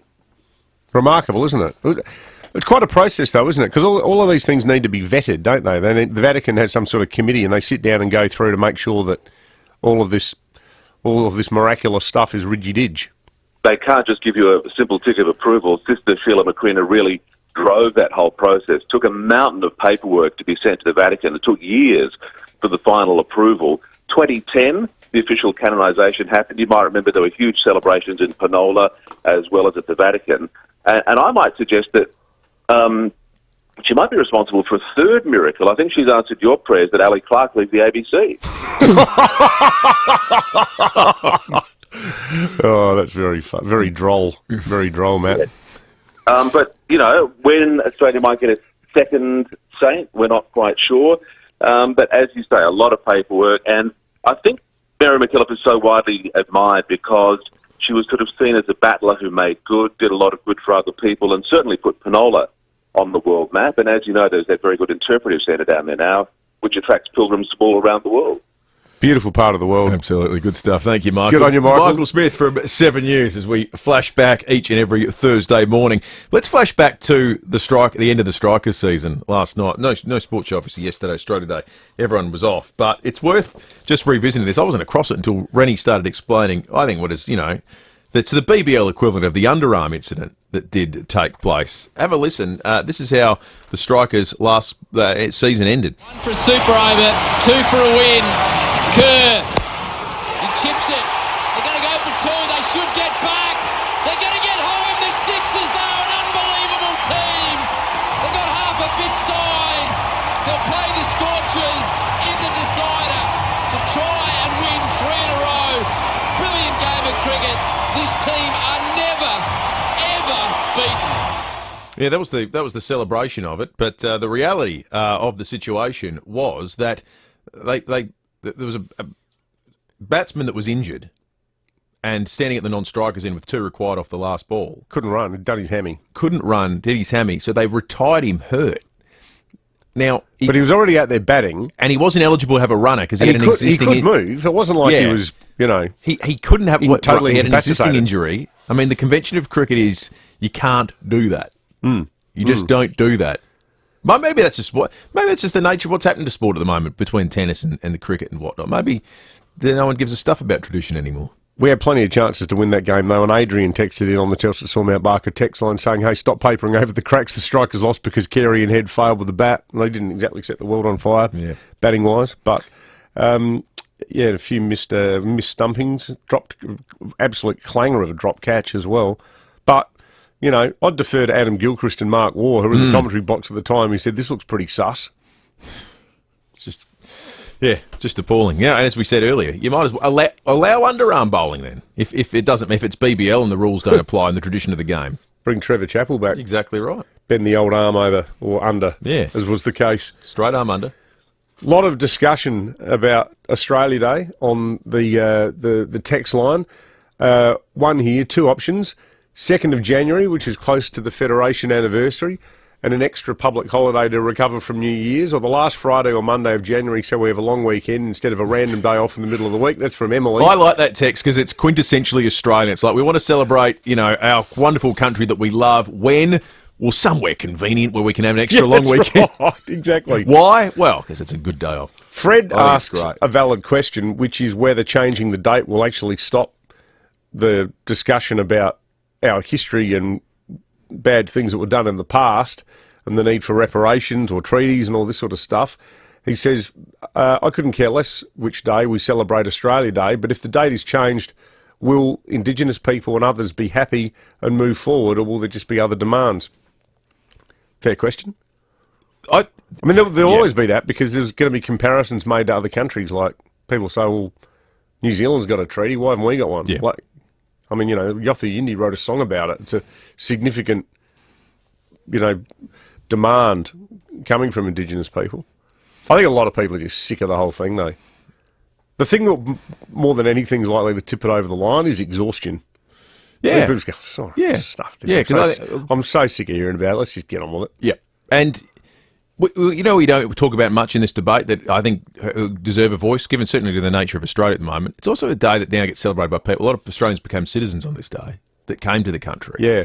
And for them, then, they're there being made to feel guilty about celebrating the day.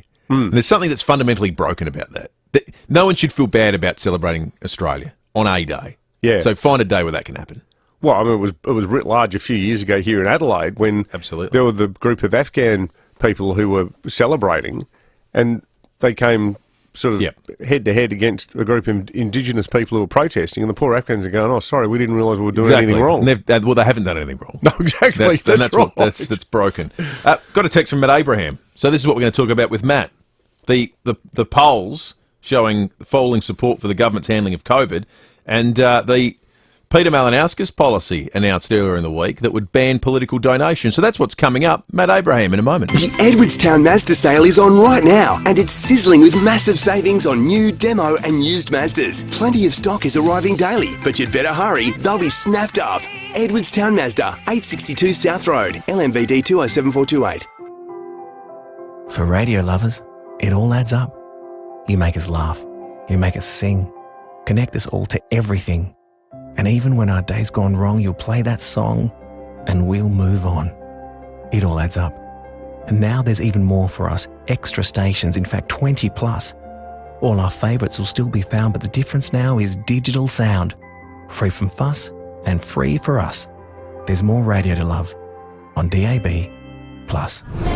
Join St John SA in their final movie night fundraiser at Mainline Drive-In on Saturday, February 12th. See the brand new rom-com Marry Me, starring Jennifer Lopez and Owen Wilson. Enjoy the iconic drive-in cinema's final summer and support the incredible work St John does in our community. All funds raised support first aid in schools, teaching life-saving skills to primary school kids. Don't miss the St John SA Movie Night fundraiser on Saturday, February 12th. Book at stjohnsa.com.au.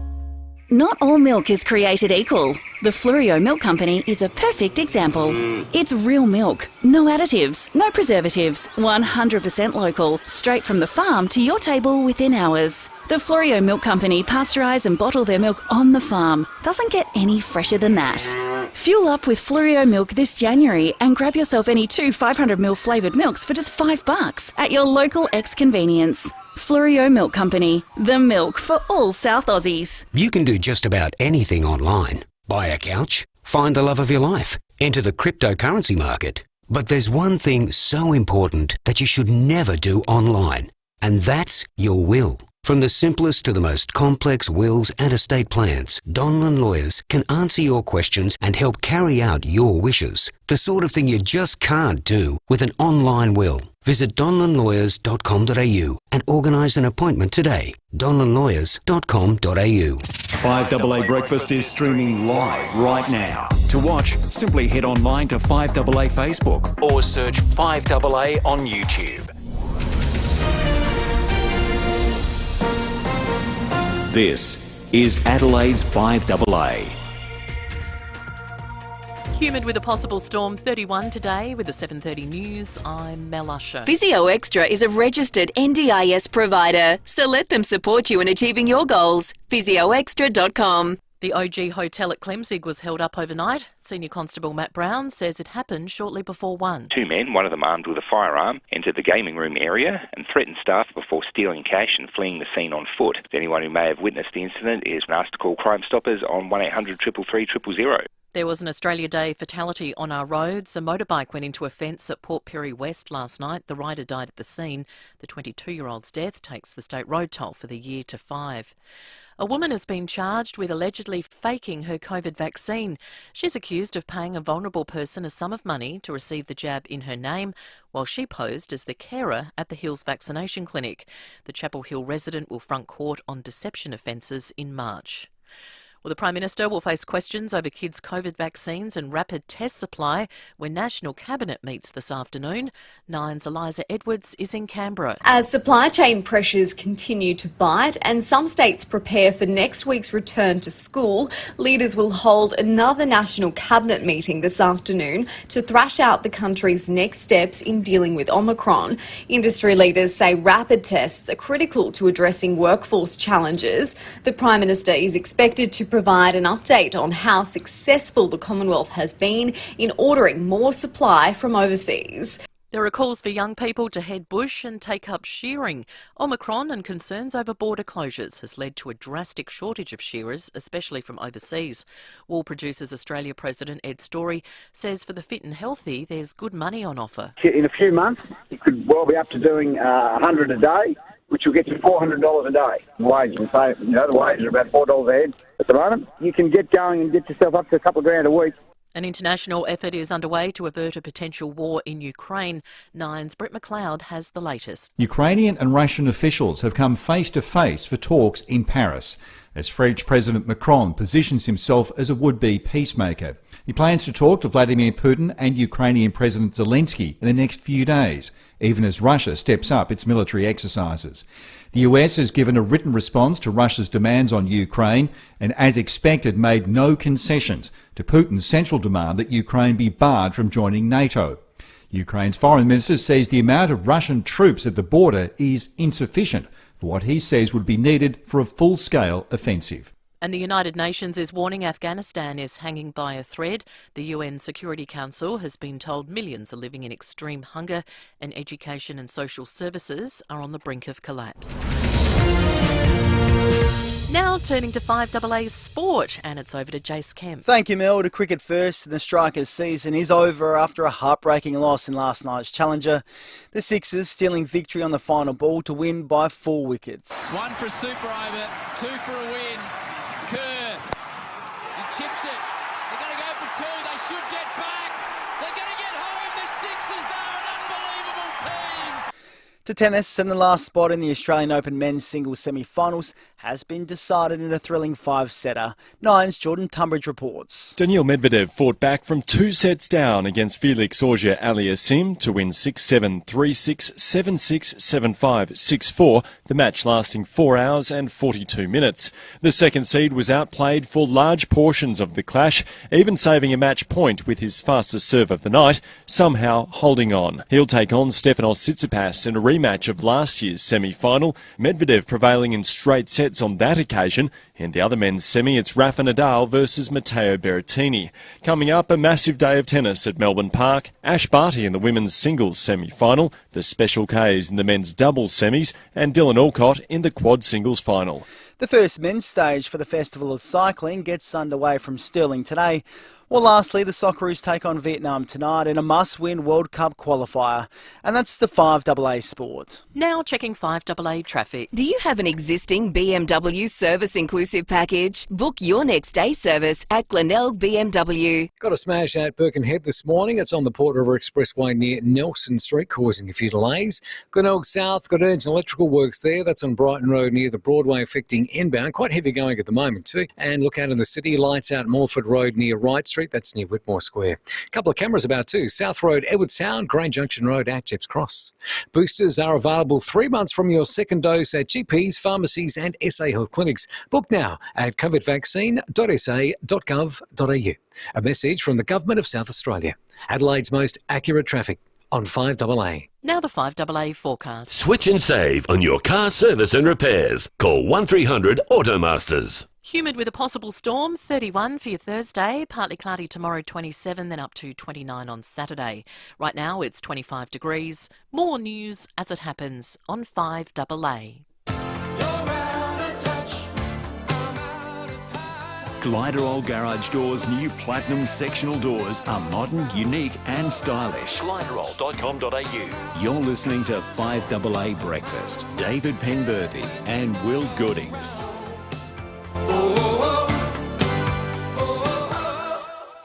23 minutes to 8. John Blake's coming up before 8 o'clock.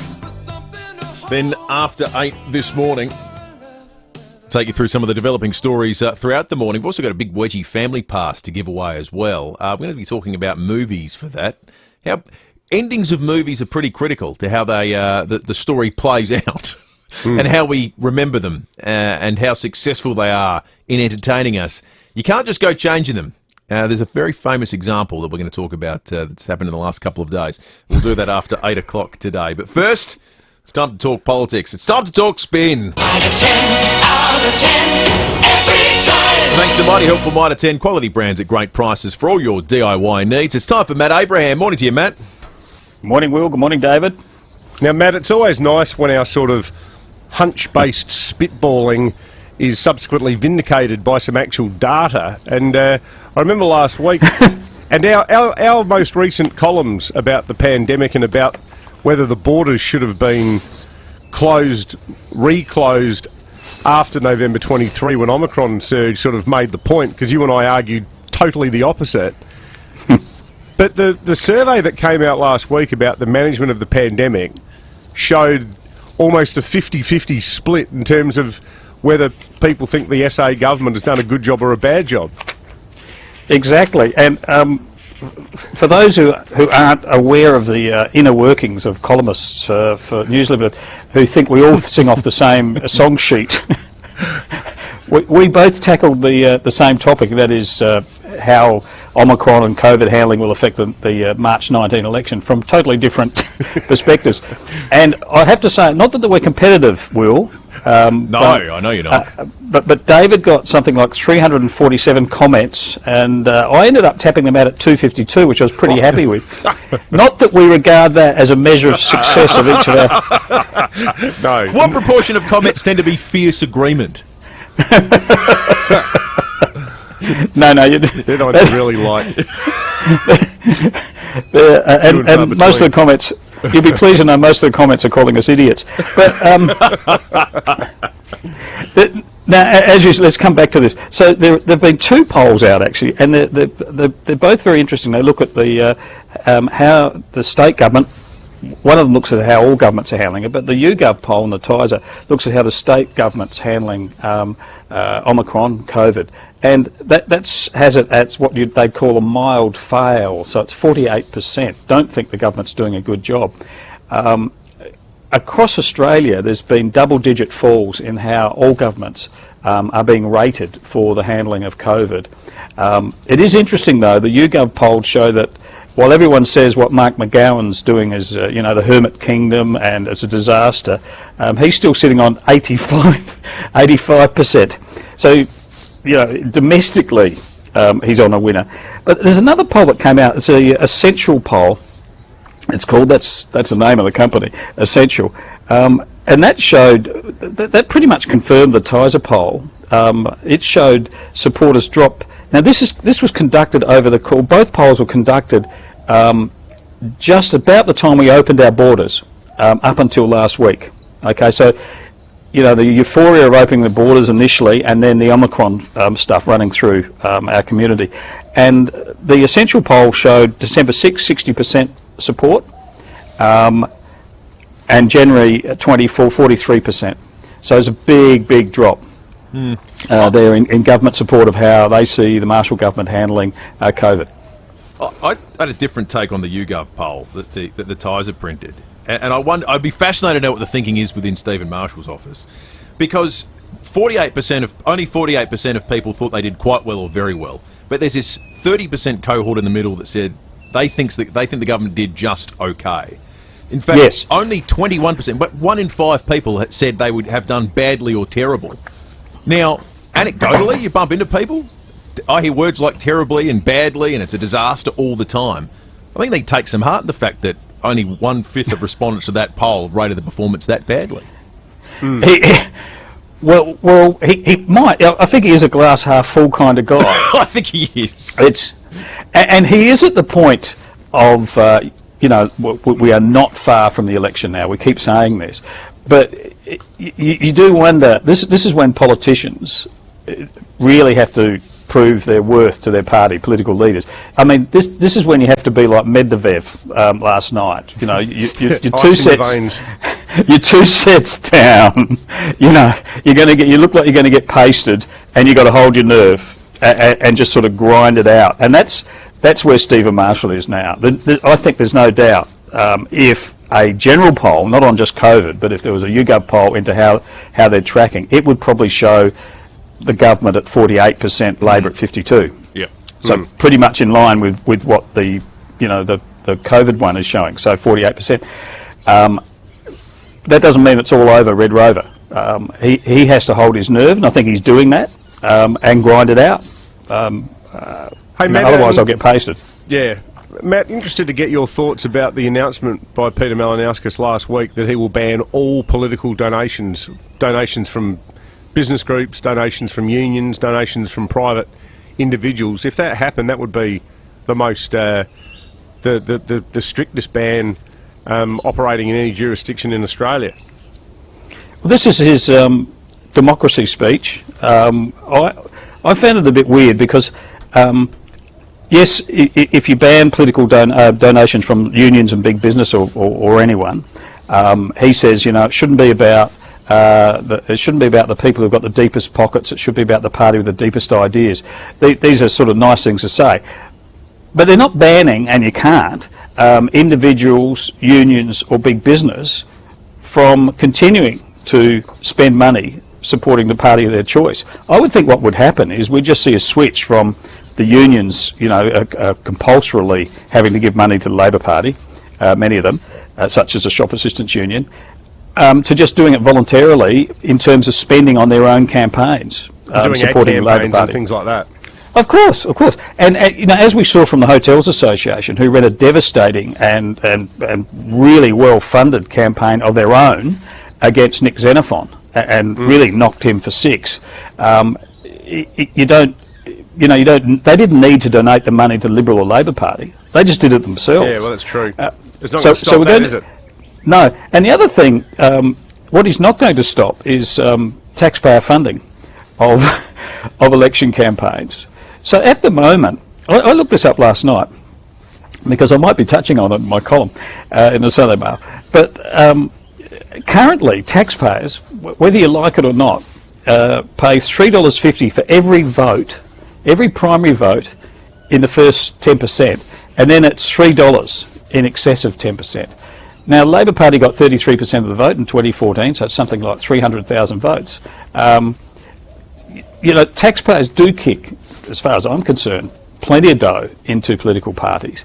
And the whole idea of that is that if you do that, you don't then have them being beholden to unions or lobby groups or developers and so on. Yes, it's a good idea. You'll get rid of donations, donations directly to political parties, but will they then ramp up taxpayer funding of election campaigns? One thing taxpayers won't have to pay for, Matt, which would be close to your heart, is a fishing licence if Labor gets in. Yes. Well, actually, a couple of years ago at the budget lockup, the state government, the Liberals, were really considering this, and Rob Lucas said he came very close to it, but I think was just a bit worried I might throw my shoe at him at the press conference, but which I was considering. But so they're ruling out a rec fishing licence. I think that's a good idea. But one of the things, one of the, I think, disasters of the Liberal government is they've got this Ministerial Recreational Fishing Advisory Council, half of whom resigned when the snapper ban was brought in, who are advising Dave Basham, who's a dairy farmer. Not that they don't go fishing, but it'd be nice to have an ardent fisho as fishing minister. In Victoria, they've got a recreational fishing minister. It's not bundled into primary industries. If you want to look, and if you want to look at a model, Victoria is a brilliant model for recognising the power, I suppose, of 277,000 recreational fishing people. I have to say this though, Peter Malinauskas put a photo up yesterday of him on I think Semaphore Jetty fishing with his daughter, and it hasn't gone over well on Facebook and other fishing forums. They've sort of gone bunter about it because he's holding the wrong end of the rod. Well, close. He's got the rod so that the reel's hanging out over the railing of the jetty, which is not. I mean, if you're going to teach a kid to fish, make sure they've got their precious rod and reel in close. He's not wearing a hat. He's got a business shirt on. He is in shorts. So anyway, and people are talking about how Labor did nothing about long liners, which is why there are no snapper around, and so on. So yeah, they've got a little bit of ground to make up on that. If you can't govern your rod, how can you govern South Australia? I think recreational fishers are a hard market. I have to say, it sound like they're a tough audience. All right, let's get to the business of rating some spin.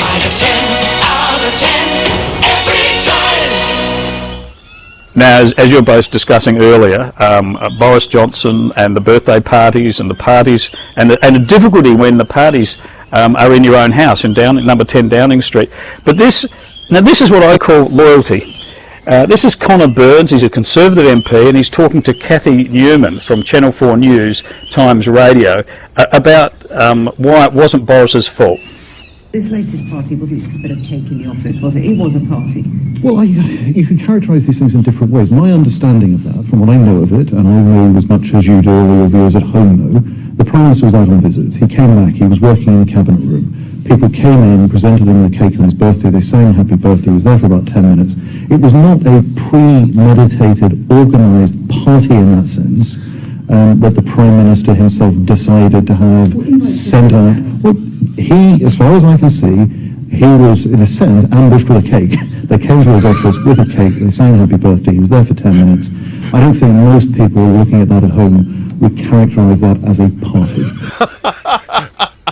Now, first of all, it wasn't a premeditated party, but secondly, if the West want to stop Vladimir Putin from invading Crimea, the birthday cake ambush is the new sort of super. You just fire these birthday cakes over into the 100,000 Russian troops, and they'll be scattering all over the place. It's like a modern day version of the Tet Offensive, where you use the cover of a celebration to catch your enemies on the hop. Oh yeah, exactly. No, it's NATO are looking at it as we speak. The birthday cake ambush. Fantastic. Oh, hang on, I'm giving it 9 out of 10. 10 out of 10. And that you get a good rating. That's sensational, Matt. Ambush with a birthday cake. Matt, great to speak to you. Pleasure. Matt Abraham, Mighty Helpful Mitre 10. Quality brands at great prices for all your DIY needs. All right, let's check traffic. A new and independent home for BMW is now open on Brighton Road, and you can visit Glenelg BMW today. At Birkenhead, got a crash on the Port River Expressway at Nelson Street. Another collision, this one's at Cavan, Montague Road and Cross Keys Road. In the city, lights out Morford Road near Whitmore Square, and Glenelg South, urgent electricity works there, Brighton Road near the Broadway. It's affecting inbound, pretty heavy going at the moment too.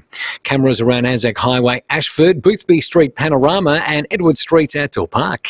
Warrow spoke your local Adelaide Central Market for the best fresh produce. Shop local today, 5:30 till 9pm Friday and Saturday from 7. Home delivery now available. Your Adelaide Central Market, Adelaide's most accurate traffic on 5AA. Introducing the all-new Kia EV6, our first fully electric high-performance vehicle. With ultra-fast charging and over 510 kilometres of driving range. The Kia EV6 has advanced tech, a 12.3-inch panoramic curved display and zero emissions. It's as silent as the critics. To find out more, visit kia.com.au. Kia, movement that inspires. I'm Kathy Nagel, the Chief Executive Officer at Western Hospital, Henley Beach. Western is committed to caring for our community. We want to acknowledge all of our staff, nurses, doctors, cleaners, caterers, our wonderful volunteers and our visiting doctors and specialists at Western Hospital. We've worked tirelessly over the last 12 months and beyond to provide a united and dedicated service, and we thank you. If you're seeking an employer who values a trusted, friendly and caring environment, visit westernhospital.com.au. There was more heroes in plain clothing than there was in uniform. A fire inside. Streaming on 9 Now. Made possible by NRMA Insurance. In 4 days, Survivor begins. Survivor's ready! Australian Survivor Blood vs. Water starts in 4 days on 10. Can't wait. Hi, I'm Peter Berkowitz from Berkowitz Furniture. Our summer stock take sale is on now and you'll save up to 40%. That's right, save on our comfortable leather sofas, fabric sofas and sofa beds, dining tables and recliners, including our Australian-made collection. Be part of our massive summer stock take sale and save up to 40%. At Berkowitz, we're not just a furniture store, we're a furniture family. In-store or online. 5AA Breakfast is streaming live right now. To watch, simply head online to 5AA Facebook or search 5AA on YouTube.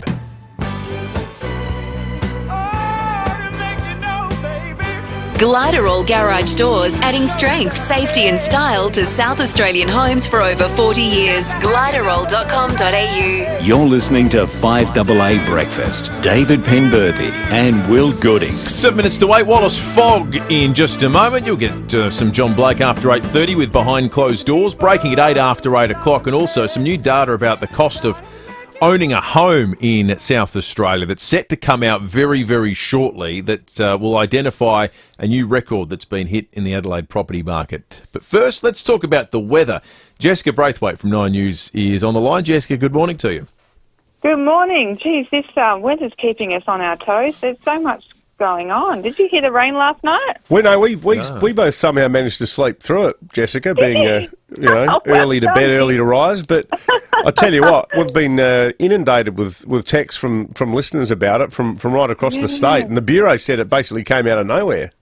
Yeah, well, it was always just sort of this outside chance, like this slight chance of showers and storms on the forecast last night, and I kind of thought, I went to bed and then there it was. It was massive. I think we got like 25 millimetres in some parts of the hills. So there you go. We got to stay on our toes when these storms are around, and there's a lot of them. There's another chance today, probably I think they're saying like a 50-50 chance we could see some more storms this afternoon or later this evening around the metro area. But I'm particularly watching the hills because if they fire up there, they could even get severe, with heavy rain and damaging winds. So it's one of those days where it kind of could be something, could be nothing. So we're watching that pretty closely. 31 degrees, you would have noticed, it's still feeling pretty humid as well.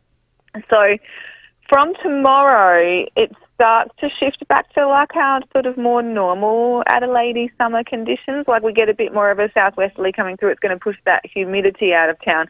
It'll still be nice and warm and sunny, but just like way less humid. So 27 degrees there. And then the weekend is the same sort of deal. It's just looking like nice and summery, minus the storms. So 29 degrees for Saturday. Sunday looking at mostly sunny conditions and 32 degrees. Certainly staying warm through to the beginning of next week too. We've got 32 degrees for Monday and then dropping back down to the mid-20s for Tuesday and Wednesday. But, yeah, lots going on. We've still got a lot of roads closed up north with the flooding up there. Flood warnings still in place for large parts of the north. And, of course, watching the southeast today because we've had those fires burning. So hopefully we don't... Yesterday we saw a lot of lightning sparking fires down around there. So, yeah, today's going to be an interesting one. Absolutely. Good on you, Jess. They all feel interesting at the moment. Go on you, Jessica. Jessica Braithwaite from Nine News. Weirdest summer I can remember. Yeah, it certainly has been. Very strange. All right, let's check in with Jane Riley, who's been going beyond the border in her virtual Victorian tour, all thanks to the local travel experts at RAA. If you're looking for stunning accommodation, you must check out Anchors Port Campbell. Tanya White is the manager. Tanya, the self-contained units offer the opportunity just to chill out, relax, rejuvenate and explore. They do. We offer 3 upscale villas on our rural properties. So we have Southern Ocean views and we're situated on 30 acres of farming land. We maintain our villas to a 4.5-star national standard. I'd love to live in one. The decor is beautiful, lots of beautiful rustic feel about them, but quality bedding and cushions and fabrics have been used. And because of you doing such a great job, you've won lots of awards. You know, we're very proud of that. We've actually been in the top 10 best places to stay in Australia for the last 4 or 5 consecutive years. I love the fact that you've got some animals. You've got pigs and a donkey and a goat and a Jack Russell and some guinea pigs. Tell me about the animals that you have there at Anchors. Some people would like to just relax in the comforts of the luxury and others would like to get their farm gear on and feed the animals. They do like to engage with the guests. Tanya, I can't wait to come and visit you and check it out. It sounds like a beautiful place to explore a stunning part of Australia. Yeah, absolutely. Today we're looking out at Wales. There's beautiful swells. There's, it's just got a great vibe about it. So there's certainly plenty to do. Tanya White, who is from Anchors Port Campbell, she is the manager there. Sounds like a place to put on your bucket list when you do the Great Ocean Road. Thank you for joining us today. Thanks very much, Jane. If you want to learn more about Anchors Port Campbell, Google RAA travel website and follow RAA and FIVEaa on social media. Good stuff, Jane. It's 3 minutes to 8 and it's time for John Blake, thanks to... In fact, it's not John Blake. It looks like it's Wallace Fogg today. Thanks to Aussie Fast Transport Solutions. They're looking for subcontract drivers right now. Call 13 13 64. That's 13 13 64. Now, the latest news with Wallace Fogg. Good morning, early risers. I'm Wallace Fogg with another FIVEaa news update. South Australia is suffering under terrible conditions that we haven't seen for a long time. We're not talking about a viral pandemic, but a few days of abnormal humidity. Latest statistics show that most media outlets are sick of reporting on COVID-19 and have decided that 3 or 4 days of humid conditions are much more newsworthy. Some outlets have even published ways to avoid the humidity, with ideas such as leaving the lid on the saucepan when boiling cauliflower and using an exhaust fan when cooking, not realising that most readers would consider it completely moronic for a news outlet to have so little respect for the intelligence of their readers. In other news, world leaders concerned about an imminent invasion of Ukraine by Russian forces have officially declared Russian leader Vladimir Putin as very unattractive. The head of the European Coalition Council, Mr. Georges Franken, said that Vladimir Putin's face is far too round to be good looking and his eyes are very beady. He said that when he asked his wife if she would ever consider being intimate with Mr. Putin, she began dry reaching into a bucket. And finally this morning, well-known journalist and broadcaster David Penberthy has come under fire from music legend Elvis Costello. Mr. Costello said yesterday that he's had his fair share of groupies during his career, but has never had to deal with one so overwhelmingly grovelly. After an interview with Penberthy and his on-air partner Will Goodings, Costello said he was considering sending him a signed copy of one of his albums, but feared it might make Penberthy lose control of his bladder. And that's the news for this Thursday. I'm Wallace Fogg. More 5AA news coming up at 8 o'clock, or as close as we can get. Guilty as charged. Back with more in a moment. The Edwardstown Mazda sale is on right now, and it's sizzling with massive savings on new, demo and used Mazdas. Plenty of stock is arriving daily, but you'd better hurry. They'll be snapped up.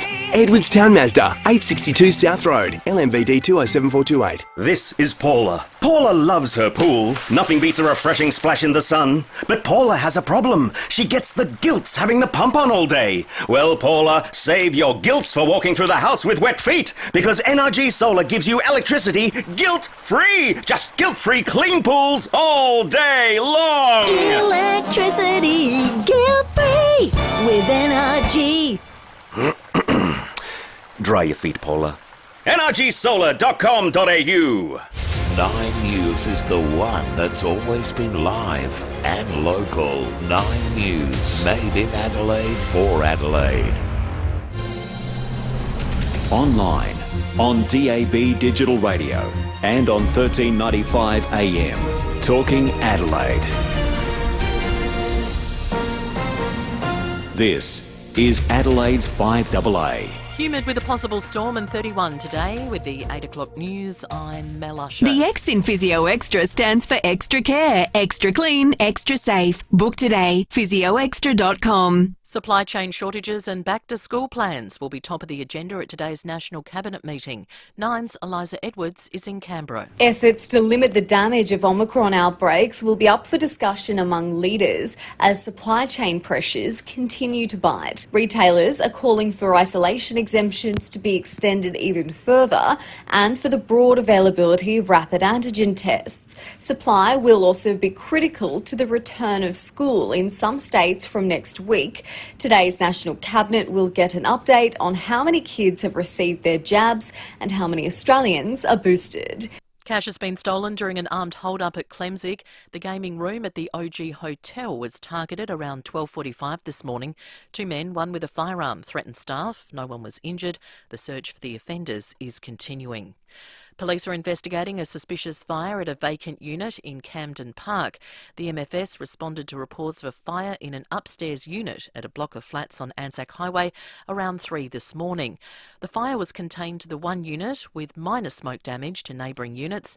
There were no reported injuries. Millions of dollars in additional grants are being offered to encourage businesses to employ more people with a disability. The federal government is promising $20 million to fund recruitment improvements, additional training and resources, and address workplace culture. Social Services Minister Anne Ruston says employers can help change attitudes in the community. We know right now employers are calling out for people to work in their workforce, and so we believe this is a great opportunity for them to actually invest in people with disability who make some of the best employees ever. An Australian man living in Kiev says he understands the government warning people to leave as tensions escalate with Russia, but he's staying put. Moscow has about 100,000 troops near its border to Ukraine and wants the Eastern European country barred from joining NATO. 1,400 Australians live in Ukraine. Simon Drew has told Today it's business as usual at this point. What does it look like on the streets? Everything is normal. People are going about their normal business. It's not quieter than usual. There's no panic buying in the shops, and there's certainly no tanks rolling down the streets. Australians will see another jump in the cost of spirits as the excise goes up for a fourth time in 2 years. The Australian Distillers Association has warned that prices will increase by 2.1%. The association's Alastair Malik says the price hike will make things tough for sales. 43% whiskey like we make, you're looking at about $26.50. That's going up by another $1 or so, and then put GST on top of that, and the average person that buys a drink is paying an enormous amount. Now turning to 5AA Sport, and it's over to Jace Kemp. Thank you, Mel. Let's start with cricket, and the Strikers suffered a 4-wicket loss to the Sixers last night in the Big Bash Challenger. The match ended in controversy after the Sixers subbed out an injured batter for the final ball. Sub him out. Going to retire him hurt. Because he can't run. Yeah. Wow. I don't know about this. So Jordan still's got an injured hamstring, so his chance of getting back for 2 are doubtful. Lenton's fully fit, so he's retiring him out of the game to get a fully able man out there to run. Sydney now face Perth in tomorrow night's BBL final. To tennis, and Daniel Medvedev has dug deep to book a spot in the Australian Open semi-finals, setting up a clash with world number 4 Stefano Tsitsipas. Nine's Craig Gabriel reports. It was an incredible match. It was 4 hours and 42 minutes of punishing returns and blistering winners. This match was on the strings of Auger Aliassim's racket, but the tenacity of Medvedev came through, as well as his guts as he saved match point in the fourth. Medvedev reached the semis here for the second consecutive year, and for the second time came back from 2 sets to love down to win 6-7, 3-6, 7-6, 7-5, 6-4. To soccer, and Graham Arnold will miss tonight's World Cup qualifier against Vietnam. The Socceroos coach is currently isolating with COVID-19. Veteran defender Trent Sainsbury says his absence hasn't affected the build-up. We always give respect to every national team that we play against. I think it's one of the number one rules in football. You've got to respect your opponent, but at the same time, what we're trying to build here is our number one focus. So we just look out for ourselves and deal with anything that they throw at us. And finally, the opening stage of the Men's Festival of Cycling gets underway shortly. Rowan Dennis and Richie Port headline the riders trekking from Stirling to Lobethal. And that's the 5AA Sport. Now checking 5AA traffic. A new and independent home for BMW is now open on Brighton Road. Visit Glenelg BMW today. At Torrensville, got a smash on Henley Beach Road near Hardy's Road, causing a few delays. Another collision, this one's at Birkenhead, Port River Expressway near Nelson Street. And we've got delays this morning, Glenelg South, urgent electricity works. That's Brighton Road near the Broadway, causing delays inbound. Cameras, Anzac Highway, Ashford, Eastern Parade at Gilman. Including better sleep in your New Year's resolution? Wake up to sleep at the 40 Winks stock take sale and save up to 50% off store-wide until Sunday. 40 Winks, serious about sleep. Adelaide's most accurate traffic on 5AA. Now the 5AA forecast. Make sure you and your car stay cool with aircon and cooling services. Call 1300 Automasters. Humid again today with a possible storm and a top of 31. Partly cloudy tomorrow, 27. Saturday, partly cloudy, 29. Right now it's 28 degrees. More news as it happens on 5AA. G'day, it's Merv Hughes here. In my day, I loved battling the ponds, but these days, my missus is the enemy. Why? I snore really badly. But she saved the day by sending me for a CPAP direct sleep test. Now, the snoring is gone, I'm refreshed and revitalised. CPAP Direct, now open at 600 Port Road, Allenby Gardens. From sleep studies to the latest CPAP gear at Adelaide's best prices. Sale on now. If you snore or wake up tired, head to cpap.com.au. I wasn't sure about making new mates when I moved to FIVEaa. Turns out I didn't have to worry. I do balance classes with the troops twice a week, and then I catch up with everyone when I'm in the bar for happy hour. That's about the right balance for me. Yeah, well, I wish I'd made the move to FIVEaa sooner. There's never been a better time to take the first step to great retirement living. Search FIVEaa First Step today. Gliderall Garage Doors, adding strength, safety and style to South Australian homes for over 40 years. Gliderall.com.au. You're listening to 5AA Breakfast. David Penberthy and Will Goodings. 8 minutes after 8, Breaking at 8 is coming up in just a moment. We've also got a family pass to the Big Wedgie to give away. These have been incredibly popular. You can get they're worth a lot of dough too. Exactly, they certainly are. You can get them at the bigwedgie.com.au. To give yourself a bit of head start on the question we're going to ask you this morning, think about movies with iconic endings. What movie would be ruined if the ending got changed? It's a reality if you live in a certain part of the world. We're going to talk about a famous case in just a moment. I like the idea that at the end of The Shining, Jack Torrance's book comes out and becomes a bestseller. It's on the New York Times bestsellers list. Yeah. And him and is it Talia Shire? No, who's the actress? Shelley Duvall, isn't it? Oh, I'm not sure. I can't remember. I can't remember. Help me out, folks. But yeah, you're right. That would be a very different film, and a vastly inferior one too. Yeah, that's a good. He doesn't suffer writer's block. No, he doesn't. Just writes the book. There's no twins in the hallway. No, there's no woman covered in hideous sores in the bathtub. It's just the book comes out. And it's a huge success. That would be a very directed by Stanley Shelley Kubrick. Duvall. It is. It would Shelley be Duvall. Yes. It would be a worthy entry for the Big Wedgie Pass this morning. That one you've just come up with 8223 You can text us on the Telstra Storm Out Barker text line. We're going to update on housing prices for you, including a new milestone being hit here in Adelaide shortly. The Domain quarterly report is just about to come out. You'll hear it here on 5AA Breakfast in a few moments' time. But first, it's time for Breaking It. One of the big stories today here in South Australia will be that the change to our work from home guidelines kicks off today. The Marshall government is, I believe, going to be the first government in Australia to encourage workers back into the CBD since the Omicron surge happened. Now it's a cautious and staged return. Kicks off today with 25% of public servants returning to town. Now, part of the issue here, though, and the constant refrain from business over the past 12 months has been there's too many government restrictions, the government needs to take the foot off our throats, we need to get people working again.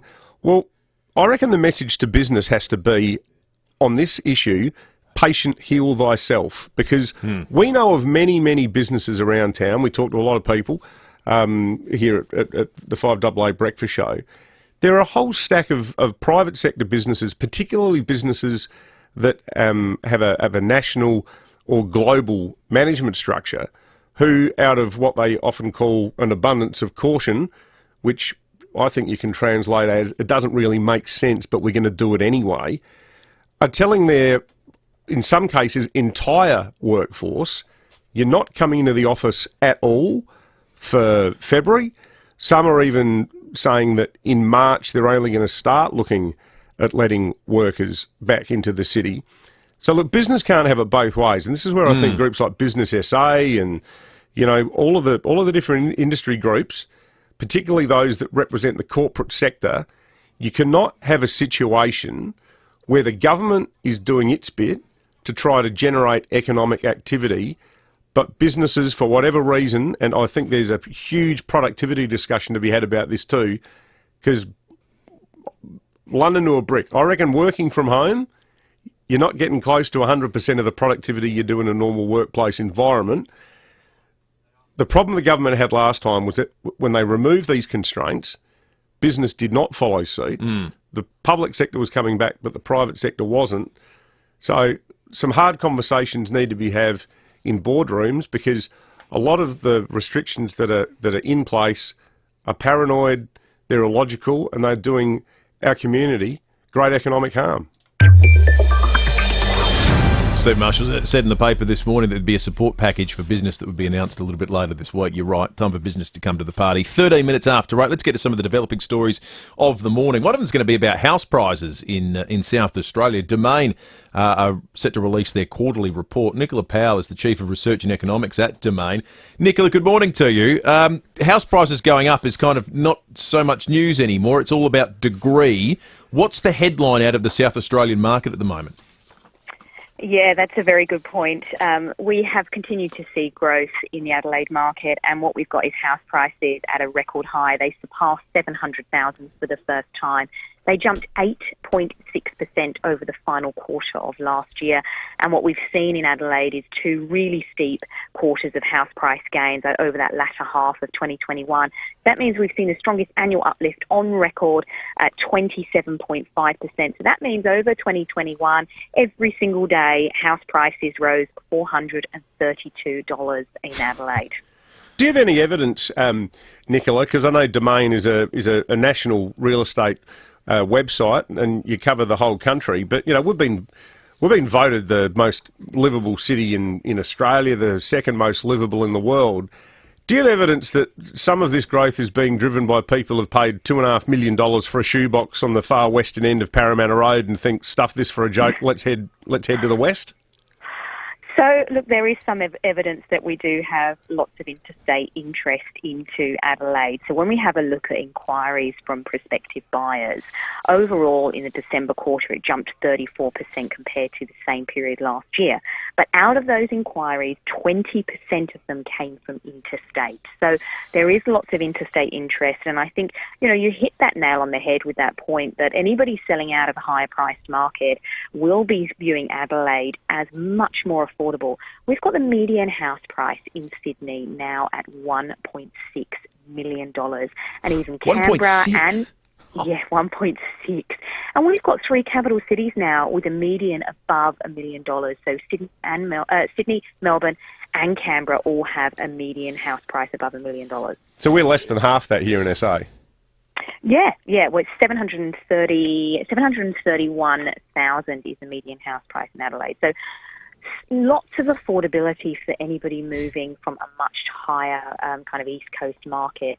1.6 million for Sydney median house price is an astonishing amount. House price in Sydney rose $400,000 over 2021. Wow. I don't know. Do you guys do any, or is it possible to do analysis on? I'm just wondering what the measure would be. But some excess capacity or something or other. How high can prices go? Because what we know about wages is they're not going up. I mean, there's got to be a ceiling to what people can physically pay for housing in various markets, and surely we're getting close to that point. Yeah, absolutely. You see in the dynamics of the housing market, it starts to lose steam after it's seen this strong run-up in price growth in terms of what we have seen. Affordability is definitely starting to buy, and we're seeing that come out in home loan data. We've seen a drop of first-home buyers. This is particularly so in our more expensive markets. But I think overall, what Adelaide has is obviously the lifestyle. It's got a much lower median house price. And really, we've seen a heightened level of demand, and supply just hasn't been able to keep pace. When you have a look at the total supply, so the choice on the market for buyers out there, in December it hit a multi-year low, so it's 35% lower than the 5-year average. So buyers really do have a lack of choice, and sellers, it's a win for anybody who is already in the housing market in Adelaide. Sellers are reaping the benefit of such strong equity gain, and I think as well they're being supported by low interest rates. So it is creating heated market conditions. I think Adelaide has always been known as that quiet achiever. I think it's really smashing that title at the moment. Great stuff. Good insights. Thanks for that. Nicola Powell, the Chief of Research and Economics at Domain. When I bought that block of land in Aldinga about 16 years ago, because Jim had just been born, I was in the office in Sydney and I was looking at it, and it was just marginally over $100,000, an 1,100 square metre block. And I was sitting in the office with all my Sydney mates, and one of them goes, "Mate, they've left the zero off that." Yeah. And I said, "No, this is South Australia." And I said, "My God," I've been looking at this block for days. And this mate of mine said, "If you don't buy it, I will." It feels like we're fast approaching a time where you will tell that story as how it used to be. Well, it's changed so much in the last 5 years. So once upon a time, it was way cheaper to live here. Are we 5, 10 or 25 years away from that? Well, the thing too, it's all relative. Yeah. Like if you're in Sydney, you look at Adelaide prices and you go, "Wow, that's amazing." But if you're starting out as a family here and say you want to buy a place at Shido Park, for example, there'd be houses there that less than a decade ago, you could buy a house that started with a 2, maybe a 3. But, and particularly with marginally, in some cases, significantly lower wages too in South Australia versus New South Wales, it doesn't matter what the price is in Sydney. All that matters for South Australians is what's the relative price here now? Exactly. Based on my salary and what it used to be 1, 2, 3, 4 years ago. So the fear is we'll end up hitting that million plus bracket like Melbourne, Sydney and Canberra. Yep. All right, let's do Fuel Watch this morning. New and independent home for BMW is now open on Brighton Road. Visit Glenelg BMW today. Here are the cheap spots. The Liberty Marion Road Marion, $1.51.9. The BP on the run, Port Road West Croydon, $1.53.9. The Coles North East Road at Windsor Gardens, $1.52.9. And the BP on the run, Main North Road Thorngate, $1.52.9. If you want to take the family to the big wedgie while the weather is still hot, we have a family pass for you to take them along to the Big Wedgie inflatable water park that's on at West Beach Parks right now. And for the duration of the holidays, don't miss out. Book your tickets now at thebigwedgie.com.au or call in right now on 8223 and tell us a movie that'd be ruined if you change the ending. When movies where the ending is critical, you can text us too, but it'll be a caller that wins the prize, 8223 The 1999 film Fight Club, its ending has been changed for viewers in China. It's been replaced by a screen with a message saying, "The authorities won." So, if you haven't seen the movie, spoiler alert, spoiler alert, look away now, it's been a while since you saw it.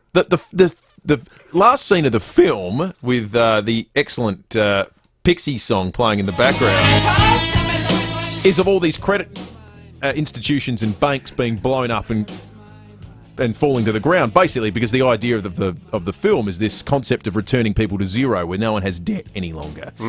Clearly 1999, sort of pre-internet banking. But anyway, not a happy ending for the Chinese censors. So they've got rid of that. Not the kind of thing they want to encourage, no, being a that's totalitarian state. So in the Chinese version now, before the explosions happen, a message says, "The police foiled the plot, arrested the criminals, and sent Tyler Durden, the protagonist, to a lunatic asylum." The new finale says, quote, "Through the clue provided by Tyler, the police rapidly figured out the whole plan, arrested all the criminals, and successfully prevented the bomb from exploding. After the trial, Tyler was sent to a lunatic asylum receiving psychological treatment. He was discharged from the hospital in 2012. Chuck Palahniuk, who wrote the book, has tweeted about it. He says, "This is super wonderful. Everybody gets a happy ending in China." Clearly taking the Michael. Totally different movie all of a sudden, with a placeholder card telling you that the authorities won, which I think is just kind of sensational. What's a movie that would be made worse if you change the ending? 8223 I got one with a famous ending that I think would be very different. But I bet you still owe me 10,000 francs. And that 10,000 francs should pay our expenses. Our expenses? Mm-hmm. Louis, I think this is the beginning of a beautiful friendship. I mean, of course, instead of that, there could be a placeholder, bit of text that comes up and saying Humphrey Bogart's character, Ingrid Bergman, and Victor Laszlo were all arrested by Nazi authorities and none of the intelligence made it back and they spent their life behind bars. Very different film, not quite as uplifting at the ending. 8223 What's a film that'd be ruined if you change the ending? You win yourself the Big Wedgie prize. Kramer versus Kramer, where they successfully go through marriage counselling, get back together and everything's tickety-boo? That'd be good, wouldn't it? Not the same film. Not the same film. Text us also, 0480081395. That's the Telstra Storm Out Barker text line. We'll give away the Big Wedgie family pass to someone who nominates a film ruined by if you change the ending in just a moment. But first, we're going to check traffic. Thanks to Glenelg BMW. If you've got an existing BMW service inclusive package, book your next day service at Glenelg BMW. At Torrensville, got a smash on Henley Beach Road at Hardy Road. Birkenhead, another collision there, Port River Expressway and Nelson Streets. In the city, lights out Morford Road near Wright Streets and Glenelg South. Urgent electricity works. That's Brighton Road near the Broadway affecting inbound. Cameras today, Marshall Terrace, Brooklyn Park and Maxwell Terrace at Glenelg East. A little bit of help brought to you by NRMA Insurance, who have been helping Australians for over 95 years and are now proud to be here in South Australia. Adelaide's most accurate traffic on 5AA. The time is now. AC8 O'Connell brings new life to this landmark location. An opportunity to tell a new and unique story. A connected community with arts, culture, sport and entertainment on your doorstep. 2, 3 or 4 bedroom apartments with unparalleled views to the city, hills, coast and beyond. The long-awaited display suite is now open, showcasing the incredible lifestyle on offer at AC8 O'Connell. More than an address. AC8 O'Connell, North Adelaide. In 4 days, Survivor begins. Survivor's ready! Australian Survivor Blood vs. Water starts in 4 days on 10. Can't wait. Not all milk is created equal. The Flurio Milk Company is a perfect example. It's real milk, no additives, no preservatives, 100% local, straight from the farm to your table within hours. The Flurio Milk Company pasteurise and bottle their milk on the farm. Doesn't get any fresher than that. Fuel up with Fluorio milk this January and grab yourself any 2 500ml flavoured milks for just $5 at your local ex-convenience. Fluorio Milk Company, the milk for all South Aussies. Steinborner certified cars in Gawler, Nuriootpa and Clare has always been well worth the trip.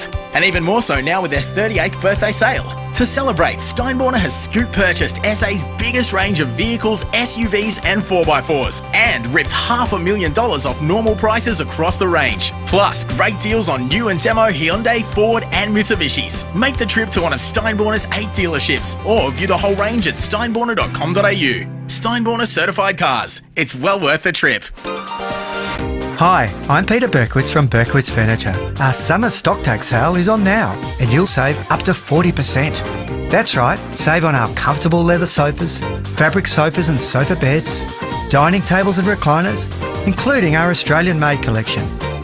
Be part of our massive summer stock take sale and save up to 40%. At Berkowitz, we're not just a furniture store, we're a furniture family. In-store or online. 9 News is the one that's always been live and local. 9 News, made in Adelaide for Adelaide. Gliderol Garage Doors' new platinum sectional doors are modern, unique and stylish. Gliderol.com.au. You're listening to 5AA Breakfast. David Penberthy and Will Goodings. 26 minutes after 8, we've got a Big Wedgie family pass to give away. These are absolutely cracking prizes.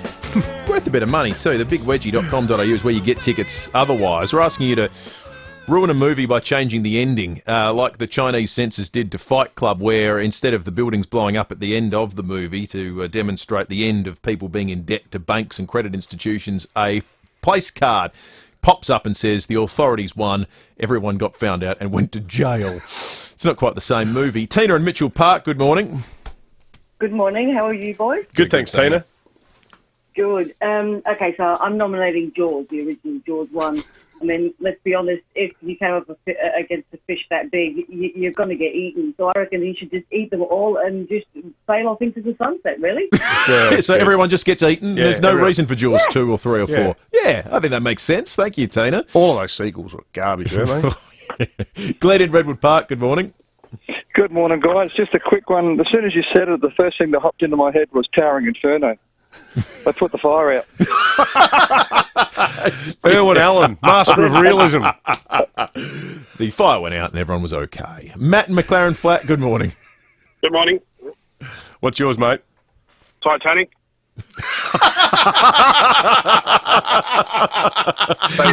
They sail past the iceberg so then Jack doesn't die. Different movie. Comes home in one piece. You can't have people questioning the capacity of a captain to, navigate his ship safely, can you? We appear to be approaching an iceberg, but you'll be happy to hear that the ship has manoeuvred past it safely. James Cameron wouldn't need 3 hours to tell that story. Maybe he would. He might. Sam in Cheltenham, good morning. Good morning, guys. I reckon the usual suspects, if there was no Kaiser Soze and it was just a legend at the end of the film. Oh, that's actually a very good, thoughtful suggestion. I mean, because you could make that, it'd just be a sort of run-of-the-mill crime film then, if there's no Kaiser Soze at the end. That's Kevin Spacey's character, isn't it? Yeah, it is. Yeah. That's right. Peter, he might be a total pervert. He's a great actor. Fantastic actor. And he's just vanished, hasn't he? Forevermore. Cancelled. Yeah, gone. Well, yeah. Peter and Kapunda, good morning. Just primal fear at the end when Edward Norton says he's an absolute psycho. Poor old Richard Gere. Yeah. If that wasn't there, the movie would have wouldn't have been a suspense thriller. That's good. That's good, Peter. That's good. A lot of the ones with a good twist seem to be strong contenders. Joe and Henley Beach, good morning. Good morning. My suggestion will destroy a lot of childhood memories, I think. Sound of Music, they don't escape the nuts.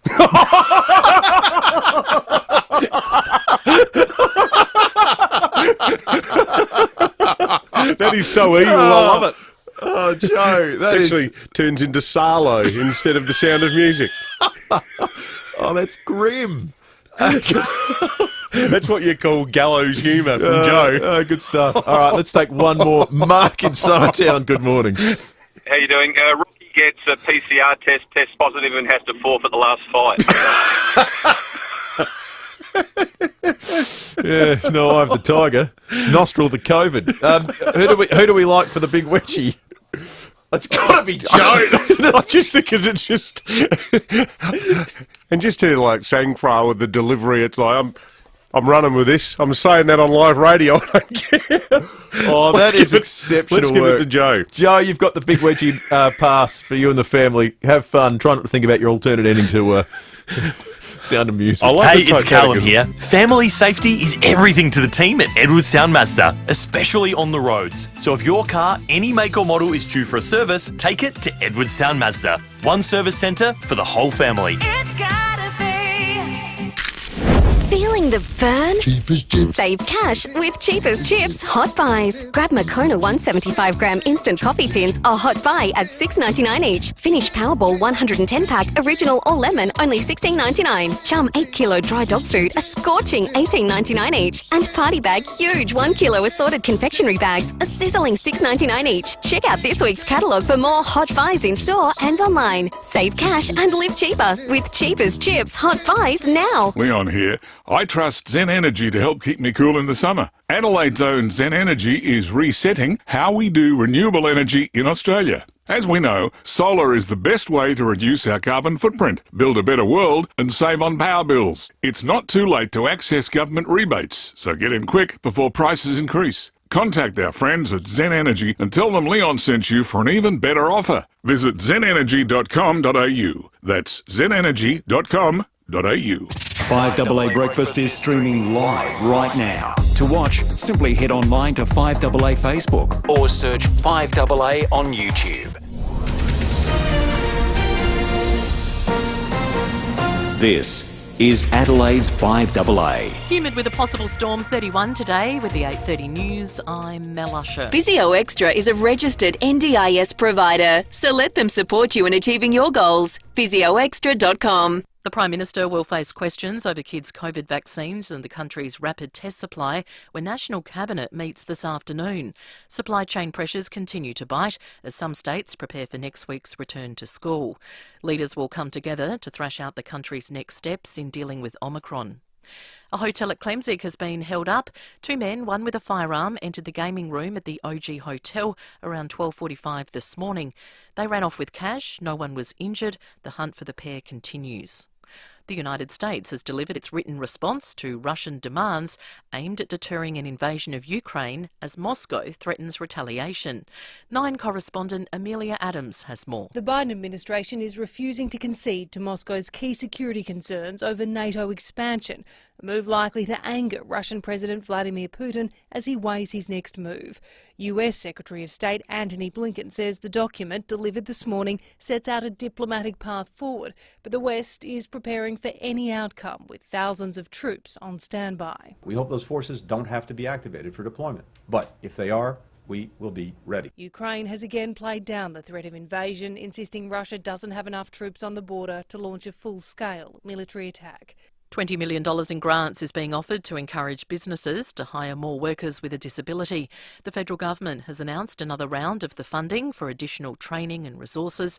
Social Services Minister Anne Ruston says it will focus on businesses that have already expressed interest. Whether it be encouraging a business to put on a person with disability for an internship, encouraging somebody to invest in training for somebody with disability. But what we want to do is we want to translate the desire of businesses to employ people with disability to actually going ahead and doing it. Prince Andrew's legal team has filed legal papers in the US denying all sex abuse allegations levelled against him and seeking a trial by jury. Royal correspondent Russell Myers has told Nine it's a bold move. Because it is the first time we have seen Prince Andrew essentially go on the record to the court in New York to deny these allegations, and he's given a point-by-point assessment of Virginia Giuffre's legal case against him. He has denied ever having sex with her on those 3 occasions that she claims she was forced to have sex with him. Peter Robbins, the original voice of Charlie Brown, has died. He voiced the character in all the classics, including A Charlie Brown Christmas. Now turning to 5AA Sport, and it's over to Jace Kemp. Thank you, Mel. To tennis first, and world number 2 Daniil Medvedev has booked a spot in the Australian Open semi-final, defeating Felix Auger-Aliassime in a near 5-hour match. Medvedev says he handled the pressure moments well. Your hand is shaking a little bit more than on the first one. You just slap it and pray that it's in. And there were so many tough pressure points, not only the match point itself. To cricket, and the Strikers' season is over after suffering a 4-wicket loss to the Sixers. The challenger was decided in a final ball thriller. Skipper Peter Siddle took 1 wicket for the match, equaling the most in a BBL season with 30. Wickets are wickets. I've taken loads over my career, and one more wicket in my last over might have been the difference as well. I would have preferred to take another one and seal the game, but that's just part of the game. The Socceroos take on Vietnam tonight in a must-win World Cup qualifier, while the Festival of Cycling is headed to Stirling today for Stage 1 of the men's race. And that's the 5AA Sport. Now checking 5AA traffic. Do you have an existing BMW service inclusive package? Book your next day service at Glenelg BMW. At Torrens, we've got a smash on Henley Beach Road at Hardy Road. In the city, lights out Morford Road near Wright Street, that's near Whitmore Square. Para Hill's got some flooding there. Bridge Road near Williamson Road, left-hand lane closed as you're approaching Bridge Road. And Glenelg South, urgent electricity works Brighton Road near the Broadway, and it's affecting inbound. Got cameras today, Edward Street, Door Park, Old Port Road, Royal Park. Major works are affecting the Southeastern Freeway intersection with Cross, Portrush and Glen Osmond Roads. Expect delays. Visit dit.sa.gov.au/SE Freeway. Adelaide's most accurate traffic on 5AA. Now the 5AA forecast. Switch and save on your car service and repairs. Call 1300 Automasters. Heading for a top of 31 today is still humid with a possible storm. Partly cloudy tomorrow, 27 and 29 on Saturday.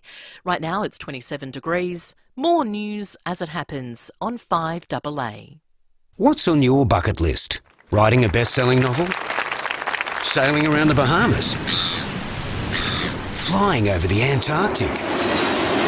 Before you plan a bucket list, plan your will with Donlan Lawyers. A will, power of attorney and advanced care directive speak for you when you can't, ensuring you and your loved ones are taken care of. For wills and estate planning, contact Donlan Lawyers. Visit donlanlawyers.com.au. Put it on your bucket list. Look, if you want a lush green backyard, there's one easy way to get it. Install Rainbird. Don't believe me? Look at the MCG's outfield. Check out the Sydney Cricket Ground's Jade Field of Envy, Perth's Optus Stadium, spring green year-round, your neighbour Derek's backyard. Now that's emerald turf. All of these places installed Rainbird, so talk to your landscaper about their irrigation and sprinkler systems. Rainbird, the intelligent use of water. Learn more at rainbird.com. For radio lovers, it all adds up. You make us laugh. You make us sing. Connect us all to everything. There so we can have our say. There when our team goes all the way. There to make it a better day. It all adds up. Now there's even more for us. Extra stations, in fact 20 plus. All our favourites will still be found, but the difference now is digital sound. Free from fuss and free for us. There's more radio to love on DAB+. Gliderol Garage Doors' new Platinum sectional doors are modern, unique and stylish. Gliderol.com.au. You're listening to 5AA Breakfast. David Penberthy and Will Goodings. 22 minutes to 9. We're going to go behind closed doors very, very shortly. Remember, you can be part of the show by calling us on 8223 0000. You can text us on the Telstra Storm Mount Barker text line. Back on this Thursday morning after Australia Day yesterday, a day marked by contributions from across society, from people having their say on the campaign to change the date. And some of the loudest voices came from within the AFL. And from within the AFL, perhaps the strongest statement came from one of our very own teams here in South Australia, the Port Adelaide Football Club. Matthew Richardson is the CEO and joins us now on 5AA Breakfast. Matthew Richardson, good morning to you. Good morning, Will. Good morning, Dave. Matt, I'm interested in the genesis of this because, as you well know, we catch up with your president, David Koch, every Monday. We've spoken to you on a number of occasions. But it feels to me, and interested to hear your insights, but it doesn't sound like this is something that came out of the last board meeting. It sounds like this is something that is a real grassroots thing that has been driven by Indigenous players and Indigenous staff at Alberton. Yeah, that's absolutely right, David. It's a significant issue for Aboriginal people, and therefore it's a significant issue for our club. We're really fortunate because we've got wonderful Aboriginal people right across our club. Players, staff, volunteers, and it's something that is really important to us. So it's a conversation that we're having all the time, the statement yesterday really is just an extension of that. And I guess we're disappointed in the way our club and our people were presented by the advertiser in the original online article overnight. Referring to AFL Games record holder Sean Burgoyne as Shane, no reference to our 66 Indigenous players or our commitment to Aboriginal programs. They should know better. They attend our club most days. They see the number of Indigenous players and staff we have. They also attend our Aboriginal program launches, where our credentials in driving change for Indigenous kids in the community are clear to see. Certainly from our perspective, it was lazy, it was sensationalising and simply not factual. So we're certainly disappointed in that. Well, we didn't get you on here to have a crack at some other media organisation. I mean, that's sort of a fight you can have with them. We're more interested in the actual spirit and intent of it. And my reading of the article was that this is something where, a lot of people might go, well, what's a football club got to do with this? What right do they have? But I guess the thing is, as you rightly said, you think about the history of Port. I mean, I think about your club's finest hour, the second half of the 2004 grand final. The legacy of Indigenous football was writ large in that game, with the two Burgoynes and Pickett, who won the Norm Smith, and also Gavin Wanganeen.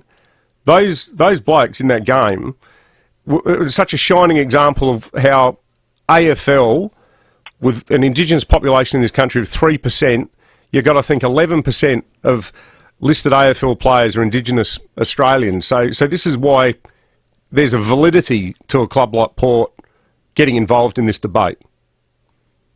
Yeah, that's right. As you say, the on-field, the contribution that Indigenous people have made, not just at Port Adelaide, but certainly, as you said, Dave, at Port Adelaide has been extraordinary. But then it extends way beyond that. We're the first AFL club to have an Indigenous director in Gavin Wanganeen. Vicky Walgrave yesterday. Vicky's a member of our AFLW steering committee, was in the Australia Day Honours. And then, of course, there's all the programs that our club has been involved in for a long time, and the thousands of kids that are involved in those programs every year, where we're absolutely committed to using football. And, I hear there's no doubt that our core is our core purpose is football, but football clubs can do so much more and make a difference in the community, and we see that every day. I think our Aboriginal Cup program has Indigenous kids who participate in their program. School retention for those kids completing Year 12 is now 95%. So it's making a significant difference, and we take that responsibility seriously, and we know that our players take that responsibility seriously, and you saw a bit of that yesterday with the conversation with Carl and Sean and some of the other leaders. The thing I liked about your statement and a lot of the other ones was that they felt very organic and genuine. They clearly the genesis was from within the club. The decision for so many clubs to come out on the day, though, was that coordinated by the AFL at all? Were you aware of other clubs doing things, or was that just a coincidence? No, it certainly wasn't coordinated. I think it's been a conversation that has been building over the last number of years, and probably that's being driven by the fact that we are having more and more of these conversations. So, but yeah, no, it certainly wasn't a coordinated thing. It was something that our club had been talking about for some time. What would you say to people, Matt? And I think it's important to address this because it's something that does come up. We've had messages along these lines on our text line this morning. People who say, politics and sport shouldn't mix, and you guys should sort of stick to your day jobs, as if to suggest that you should only ever occupy your minds with nothing other than winning games.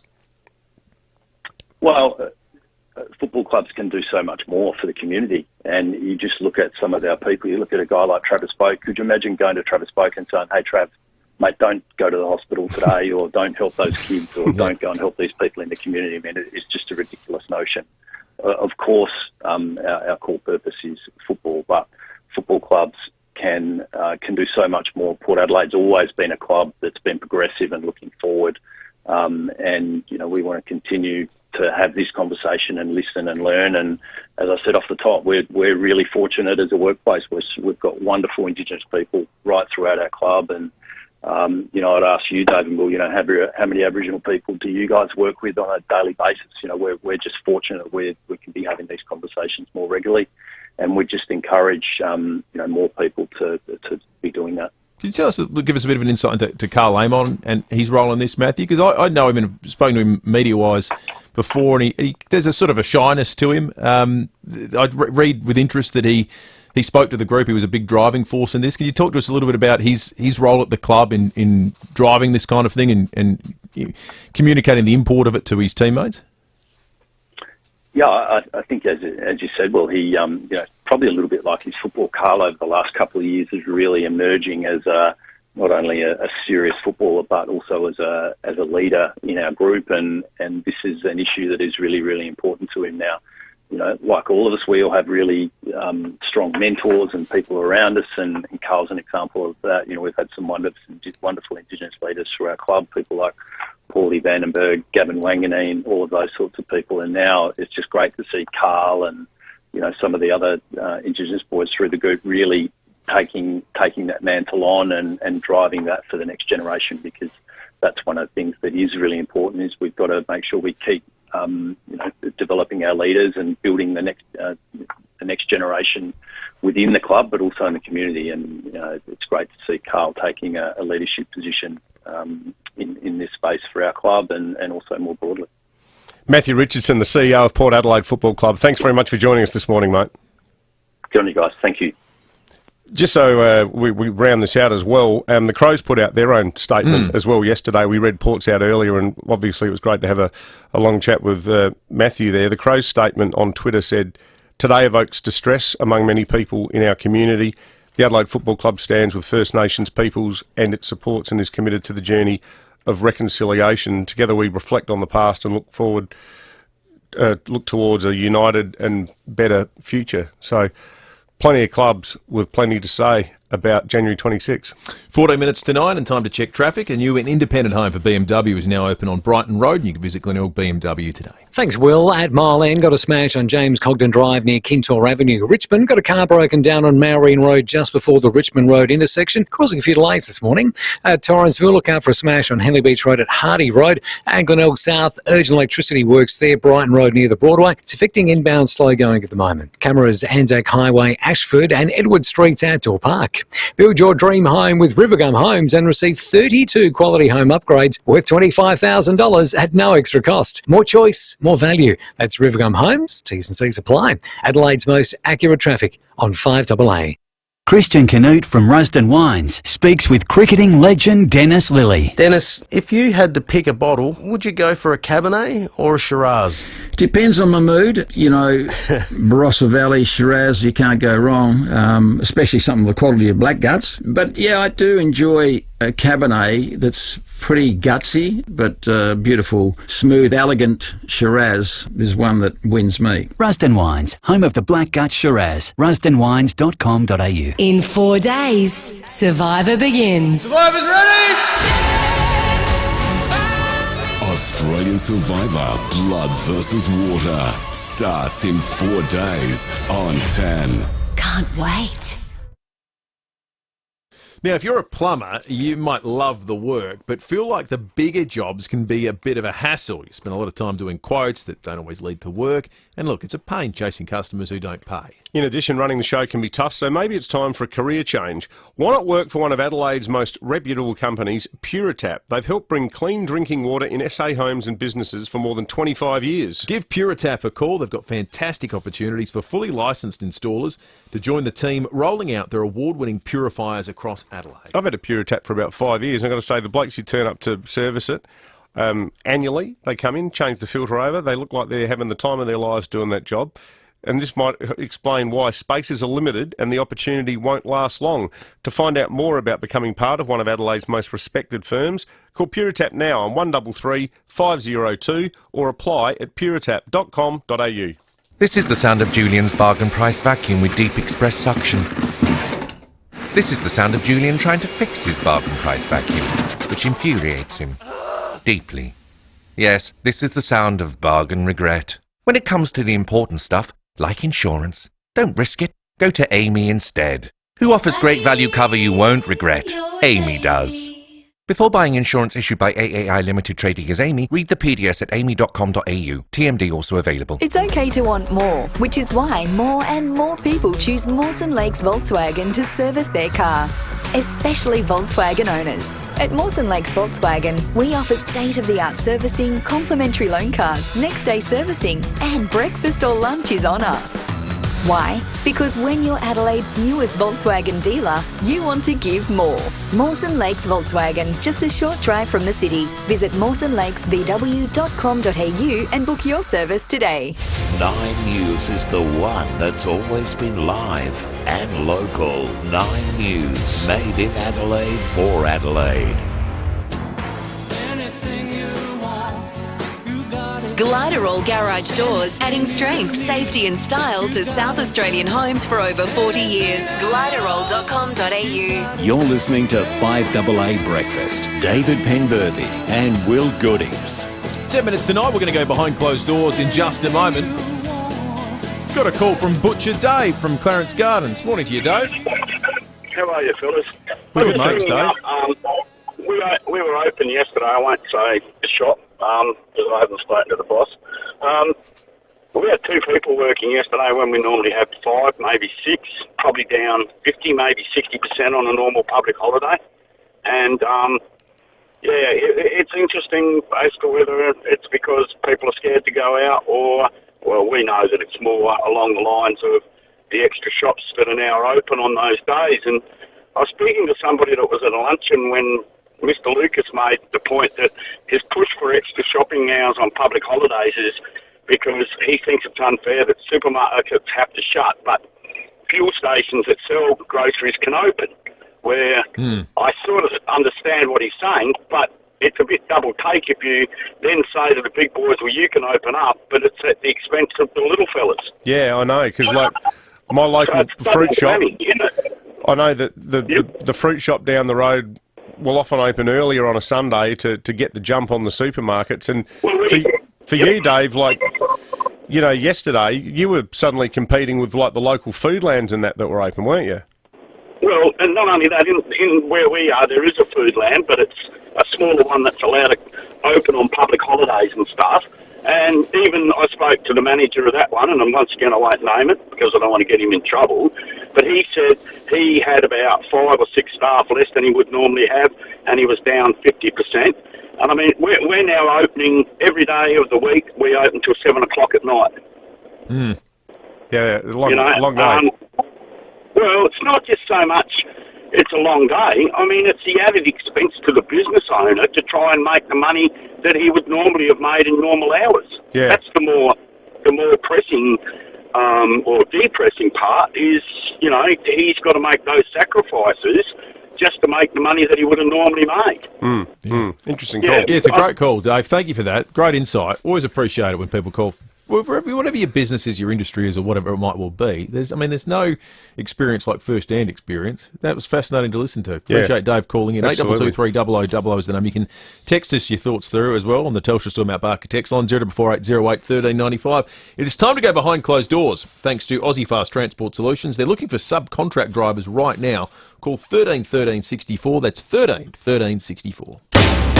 And when we get behind closed doors, 1395, Adelaide's 5AA. This is Jade Robran. Hi, how are you? How are you handling the heat? What are you doing to stay cool? Are you sick of summer? Are you looking forward to Australia Day? Have you got a pool? Do you like my hair? Do you wake up sweaty? Is punctuation important? Do you like my new fast vocal delivery? Sounds like I'm in control, but I still like to do a bit of vocal fry every now and then too. It makes me sound very thoughtful. My number is 8223-0000. I'd love it if you gave me a call. Today we're taking calls on what bad habits does your partner have that drives you crazy. You might like to give me a call and tell me. I know my husband, he doesn't... my husband, he's my husband. He's being my husband. He can't stand it when this is my husband, can't stand it when I sneeze, because I sneeze in threes for some reason, and my husband drives him crazy.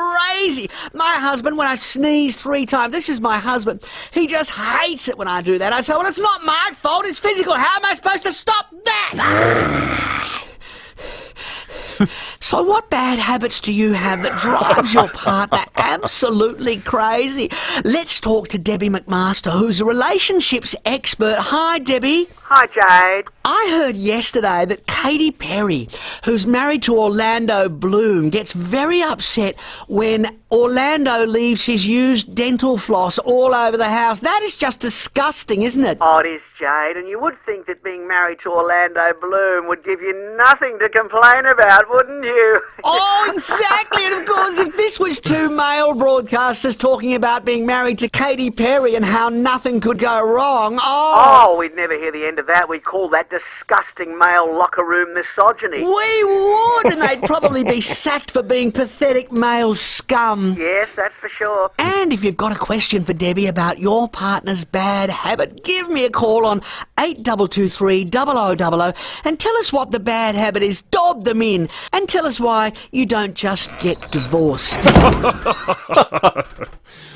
Sensational. My wife would fill the full 3-hour program if she called in, I suspect. Mate, you just stole my line. I was going to say exactly the same thing. That wouldn't have gone for 90 seconds. All right, let's take a break. We're going to hit one of your headlines coming up in just a moment. After the break. David's daily headline is coming up in just a moment. The Edwardstown Mazda sale is on right now, and it is sizzling with massive savings on new, demo and used Mazdas. And the great news? Plenty of stock is arriving daily. But remember, everybody wants to drive a Mazda in 2022. So hurry to avoid missing out. The Edwardstown Mazda sale is on right now with incredible savings. Hurry in now. It's gotta be Edwardstown Mazda, 862 South Road. LMVD 207428. Mum? Dad? Hey, honey. I've met someone. Oh my God, is he a doctor? A lawyer? Is he a surgeon? He's a concreter. From Adelaide Exposed Concrete. But why? Didn't you say so? At Adelaide Exposed Concrete, we're committed to the highest standards of service, design and workmanship. Finally, we've got a concreter in the family. Adelaide Exposed Concrete. Best on ground, all year round. Hi there, I'm Grishma, a Specsavers optometrist. Did you know that every Specsavers is locally owned and operated by an optometrist, just like me? We believe eye tests should reveal more, not cost more, which is why we include an OCT advanced 3D eye scan with every eye test at no extra charge. Does your optometrist? Experience the Specsavers difference and book your eye test today. We're here to look after your eye health and keep you safe in store. Visit specsavers.com.au. Looking for a career change? Cleanaway have job opportunities for drivers and mechanics available right now. Join Australia's largest waste management company and help make a sustainable future possible. We provide essential waste and recycling services to the South Australian community. A career in the cabin means a different view every day. So if you have an HR truck licence or mechanic qualification, apply today. Search Cleanaway Careers or visit cleanaway.com.au/careers. Gliderol Garage Doors' new Platinum sectional doors are modern, unique and stylish. Gliderol.com.au. You're listening to 5AA Breakfast. David Penberthy and Will Goodings. 2 minutes to 9. Graham Goodings in the chair again for Leon Biner this morning, who unfortunately is still crook, so wishing you all the best, Leon, and getting back to full health. David, working to very much a tight deadline for this headline this morning. It's so stupid. It's a vehicle to promote tomorrow's show. Okay, well, that's someone I'm very excited about talking to. All right, here we go.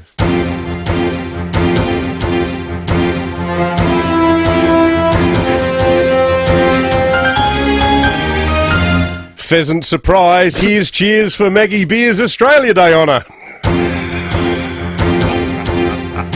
That's good. Pheasant surprise. On the show tomorrow. Yeah, Maggie Beer. Yeah. Received a gong. I was actually thinking about this morning, knowing we're going to have her on tomorrow. Do you remember last time we chatted with Maggie Beer? It was in the Barossa Valley. It was back in the days when we were allowed out. Yeah, we're at the pheasant farm. Yeah, we actually physically went to a place. I love Maggie Beer. In fact, only 2 weeks ago, I cooked one of her recipes. It was chicken thighs with preserved lemon, fennel, seeds, and olives. Easiest dish in the world. Takes 40 minutes to make. Chuck it in the oven on mega high heat and eat it with crusty breads. And she's the real deal, because we turn up that day and we had to wait and sit in the pheasant farm waiting for her to come out. Not because, she had 50 media engagements. She was in the kitchen cooking. Yeah. And also, for fans of The Cook and the Chef, if you've never been there, go, because her kitchen is the studio where the show was made. Yeah. But I still watch that show. It's every a time great it comes setup. on. We're out of time. Graham Goodings coming up in just a moment, and we'll be back tomorrow morning from 6.